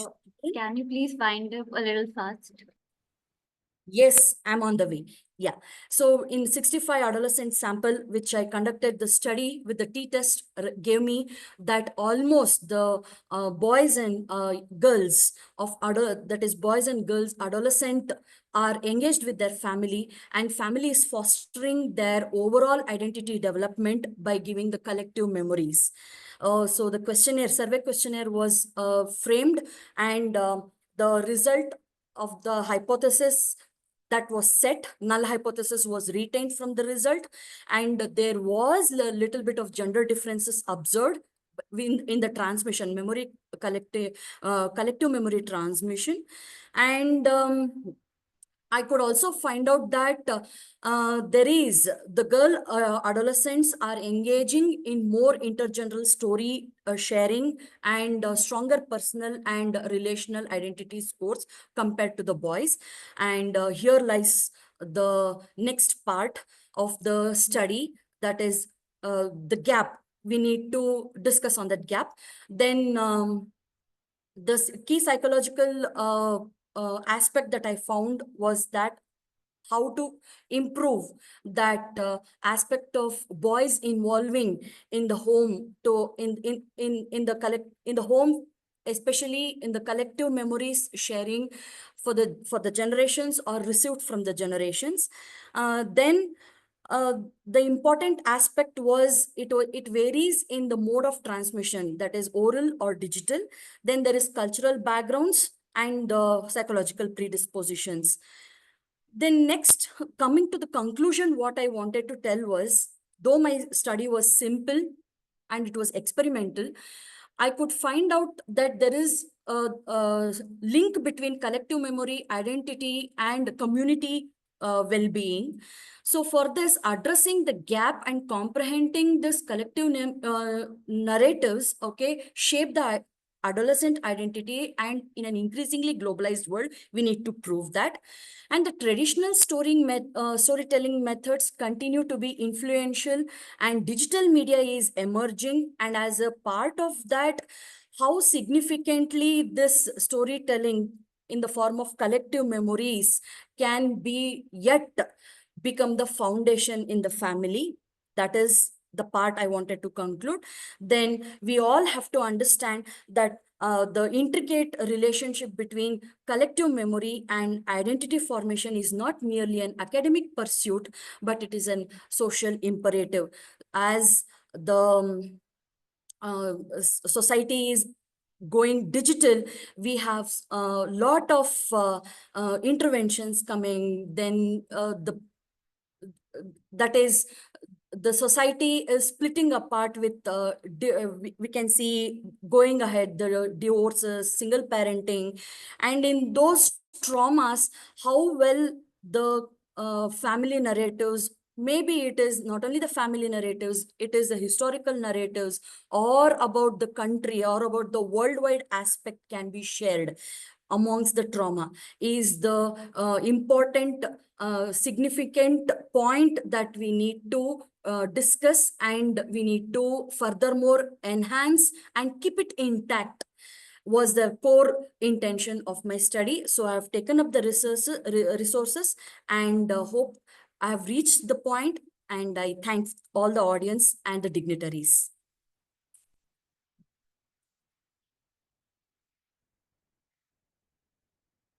Thank you, Shobha. That was an interesting study. All the best.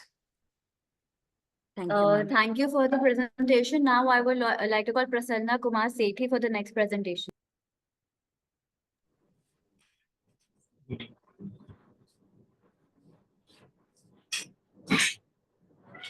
Good afternoon, everyone. Respected chairperson, I'm Prasant Kumar Sethi, research scholar from Utkal University.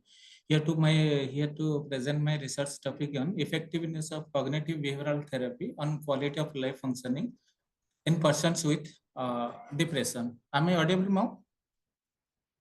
Am I audible, madam? Yes. Moving to the next slide. Depression is a common condition, as we all know. It is staggering workplace burden. It is being predicted by WHO that it will be the leading cause of disability in global worldwide. Depression is primarily not affect only emotional state; it also affects social and regular life functioning. A study is conducted by Fred et al., who analyzed 3,703 depression patients, where he found many psychosocial functioning impairment that includes domains of work, home management, social activities, private activities, and relationship. And two recent studies have suggested that the combination of CBT plus antidepressant improve in psychosocial functioning for patients with mild to moderate depression.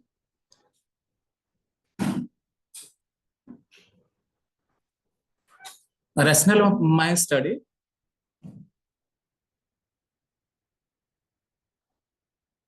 Although deterioration in quality of life is very common among patients with major depressive disorder, clinicians have never directed their attention beyond the mood symptoms. Hence, the focus would be on holistic approach for the overall development of the depressive patients. The research question is, does the combination of CBT and antidepressant helps in the improvement of quality of life in persons with depression? Does CBT alone could bring changes in quality of life of persons with depression? My objective of the research is to find out the effectiveness of CBT in the recovery of quality of life in persons with depression. The research design is pre-post case control research design was used. Sampling method is based on propositive sampling method. Here the inclusion criteria are subject diagnosed with MD, major depressive disorder according to ICD-10 criteria, subject having BDI score moderate, subject in the age group of 25 to 45 years, subject having educational qualification, matriculation and above. Exclusion criteria, subject with comorbidity condition, subject having any other medical complications, subject having past psychiatric illness. And the tools are used to gather the data, same structure, history taking performance to make diagnosis as per ICD-10. Back depression inventory to quantify the depression severity. WHO, World Health Organization Disability Assessment Scale to find out the disability function. Procedure of the research is ethical committee approval was taken before the beginning of the research. 30 subjects were selected from Mental Health Institute, AC Medical College Hospital, Cuttack from the clinical group. After baseline assessment, the experimental group were further subdivided into 3 groups with 10 subjects in each. The first group was kept only on antidepressant therapy. The second group was kept in both antidepressant plus CBT. The third group was only given CBT. Those subjects who fulfill the inclusion and exclusion criteria were recruited in the study. Each subject were approached by the investigator and explained the purpose of the study, what they have to do. The subject were instructed beforehand regarding the assessment tools and treatment procedures. Then the assessment tools and 12 sessions of CBT over 4 months treatment were administered on the subject. The result Sorry to was interrupt. Can you please wind up a little fast? okay.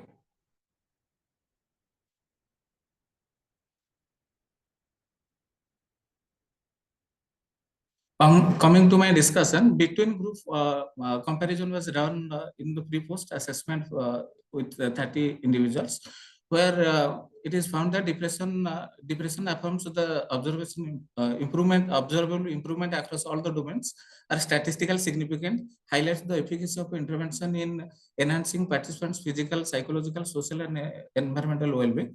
These findings are supported by the result of several meta-analysis as well as clinical studies.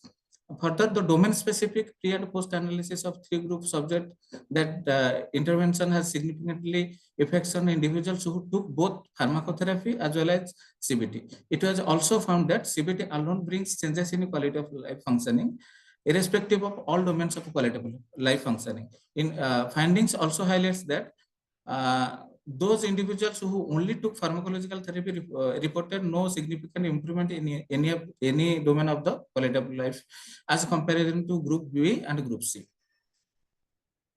My conclusion of the study conclude that combined treatment with antidepressant and psychotherapy of depression individuals with quality of life impairment is superior than to treatment with only antidepressant without psychotherapy. The CBT groups had nearly similar improvement in quality of life functioning as compared to the group of CBT and antidepressant. Group A shows weaker effect in improvement of quality of life functioning in comparison to group B and C. The limitation of my study is sample size is small. It is a propositive sampling method. Follow-up session was not taken. These are my reference. Thank you.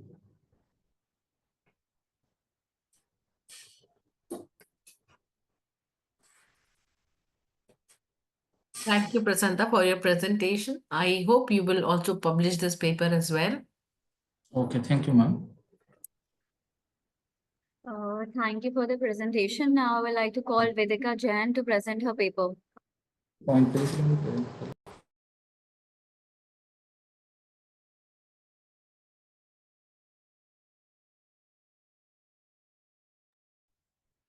Good evening, everyone. Is my presentation visible?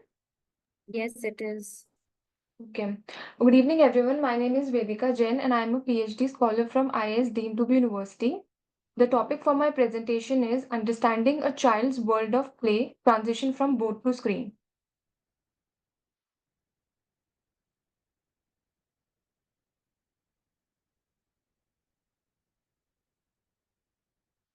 Play and playing games is seen as an extremely vital component when we talk about a child's existence. Play is also considered to be the universal language that people from all around the world understands and enjoy. But when we talk about India, it is a place rich in its culture and heritage and has a plethora of traditional games that provide also cultural teachings. Games like Gilli Danda, Kho, Ludo provides a window into historical times, demonstrating how communities used to interact with each other, enjoy together, etc. Now I would like to summarize all these theories of play in very brief. So all these theory talks about how play plays an important role in a child's development, be it is cognitive development, social development, intellectual development, moral development, and how play gives a child a space in which she feels at ease and can also showcase their talents and abilities. Now talking about shift from traditional to online games, we have seen that the rise of technology and social media has led to a shift in traditional game playing. Games such as cricket, badminton, football, etc. have become accessible online, leading to screen time usage. Increasing of this screen time usage has increased the sedentary lifestyle of children, which not only impacts their mental health but also their physical growth. However, playing digitally should never be considered as a disadvantage, but a balance between playing conventional games and online games should be essential. Now here I'll be talking about the benefits of play. So usually child plays a game when he she for fun. It also improves their social, cognitive, and physical skill. They also play when they are stressed due to their academic or competitions, so to reduce their stress, and it also helps in promoting their critical thinking, decision making, and problem solving ability. Now, in this slide, I have specifically mentioned the merits and demerits of traditional and online games. So, beginning with the merits of traditional games, it enhances cognitive fitness, social connection, spark for imagination. When children cannot learn a concept theoretically, they can learn through the medium of play. It also increases physical activity, emotional regulation, communication, and negotiation, and also helps them to manage their stress. The demerits of traditional games are physical restrictions, spatial constraints, limited resources, individual preferences, limited sensory stimulation. Now here, there are some merits and demerits of online games.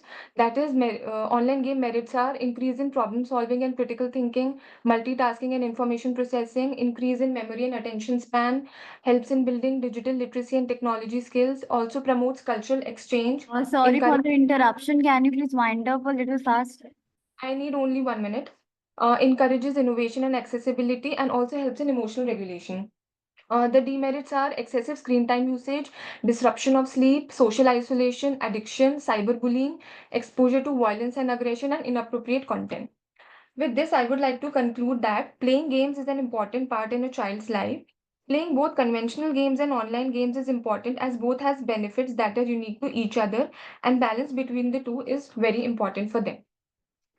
These are the references.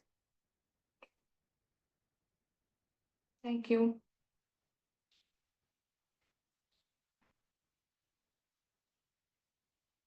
Good work, Vedika. All the best. Thank you, ma'am.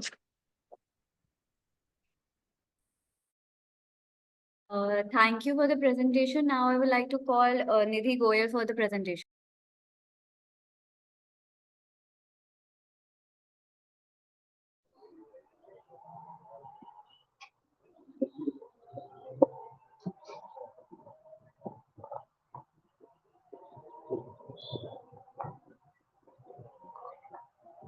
Am I audible, ma'am? Yes. Good evening, ma'am. My name is Nidhi Goyal. I'm a PhD scholar from IS deemed to be university. I will be presenting on the topic the silent struggle of mental health professional towards well-being. Starting with the introduction, this presentation explored the challenges mental health professionals face in maintaining their own well-being while supporting others. We will explore the reason behind the struggle, analyze its impact, and discover effective strategies for promoting their mental health and preventing burnout. Second slide talk about the challenges of the profession. They face unique challenges that can impact their well-being and effectiveness. Some of the most significant difficulties include emotional demand, overwhelming caseload, and blurred professional boundaries. First, we will talk about the emotional demand. That those professionals who frequently work with clients, they mostly experience severe distress, trauma, and suicidal ideation. Second, overwhelming caseload. Many mental health professionals manage heavy caseload and work long hours, often seeing multiple clients back to back with minimal break. Like many therapists are in a public hospital may have to see 10 to 12 clients per daily. Third is professional boundaries. Unlike many other professional, mental health work does not allow for a clear separation between work and personal life. A therapist sometimes may run their client outside for work that makes them challenging to maintain the professional distance. Third is we talk about the impact of neglecting self-care. It can have a serious consequences for these professionals that affecting both their personal and professional effectiveness. Over time, chronic stress can lead to burnout, job dissatisfaction, and impaired judgment. First, we will talk about the burnout and emotional exhaustion. Like when professionals fail to prioritize self-care, they may experience chronic fatigue and reduce empathy for their clients. Second, decreased job satisfaction. These therapists, once deeply passionate about helping others, they stop engaging in self-care activities like socializing and hobbies, etc. Without self-care, they lose motivation and passion in their work. Third, impaired decision making. A tired, emotionally overwhelmed professional is more likely to make error or misjudge client needs. Cognitive overload due to stress and lack of rest that lead to poor concentration and reduced problem solving skills. Last one is increased risk of substance abuse. These professionals under extreme stress may turn to unhealthy coping mechanism include alcohol or drug, or as a way to numb emotional pain, like a therapist who does not engage in self-care. They start relying on alcohol after work to unwind. But over time, this occasional habit becomes regular habit. Next is the importance of self-care. Here are the three key strategies. First is prioritize physical health, that engage in a regular exercise, maintaining a healthy diet, or getting Sorry adequate for the sleep. interruption. Can you please wind up? Sure, ma'am. Ma'am, these are the strategies that will be talked about the communicate clearly, like saying no to the emergency work. Second, limit availability, like avoid long working hours. And third is take break, that scheduling regular break throughout the day. Next is self-care practices for mental health professionals. Like first is regular exercise, that spend most of the day in therapy session, may schedule 30-minute walk in the morning or in the evening. Second is proper nutrition, that therapists with a busy schedule often skip meal or eat fast food. So they hello, am I audible? Yes, you are. Am I stay hydrated by drinking enough water throughout the day. Avoid excessive caffeine and sugar, which can lead to energy crashes. Third, dedicate sleep and rest, like proper 7 to 9 hours of quality sleep per night is very important. Medical checkup, like schedule regular medical checkup to monitor overall health. Prioritize self-care, like take a deep breath before seeing clients. And like last is the maintaining work-life segregation, like pursue hobby or a social activity or creating outlet to maintain in the sense of identity beyond the professional role. And the next is seeking support and supervision. Like try to regular discuss with the colleague. It provides the emotional relief with the and professional guidance. These are the reference. Thank you.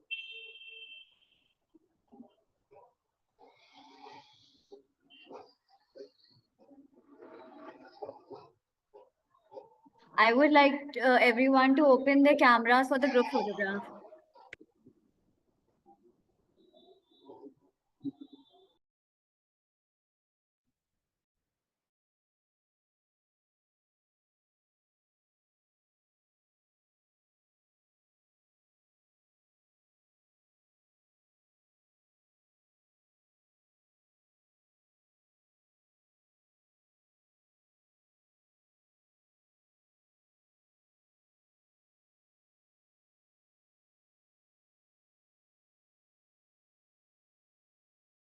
Please, can you make it fast?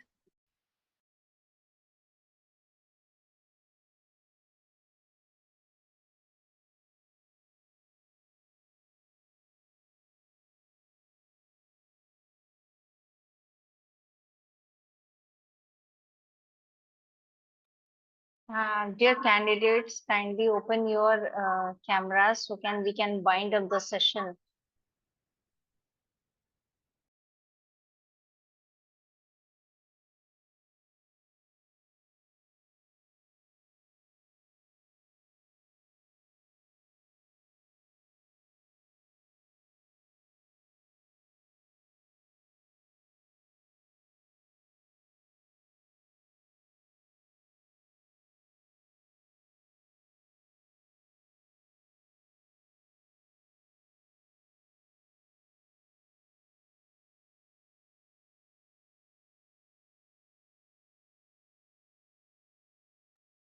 I hope the picture has been clicked.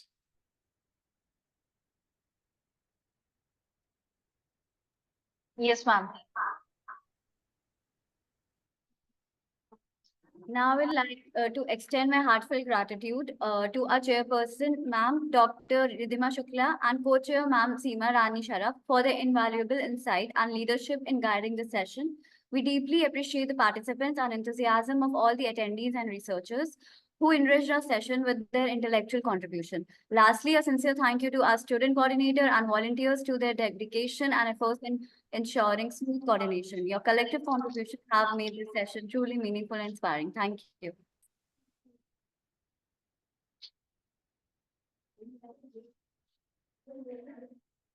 Thank you, Ridhima ma'am, for your valuable time. And we will connect you later for further processing of the conference. Sure thing, ma'am. Seema ma'am, if you can share the email ID with me so that I can Okay. share the sheet with you. Okay, ma'am. Okay. Thank you. Thank you so Yeah. much, ma'am. I'm waiting for your WhatsApp message. Okay. Yeah, take care. Bye. Okay, ma'am. Thank you. Thank you once again.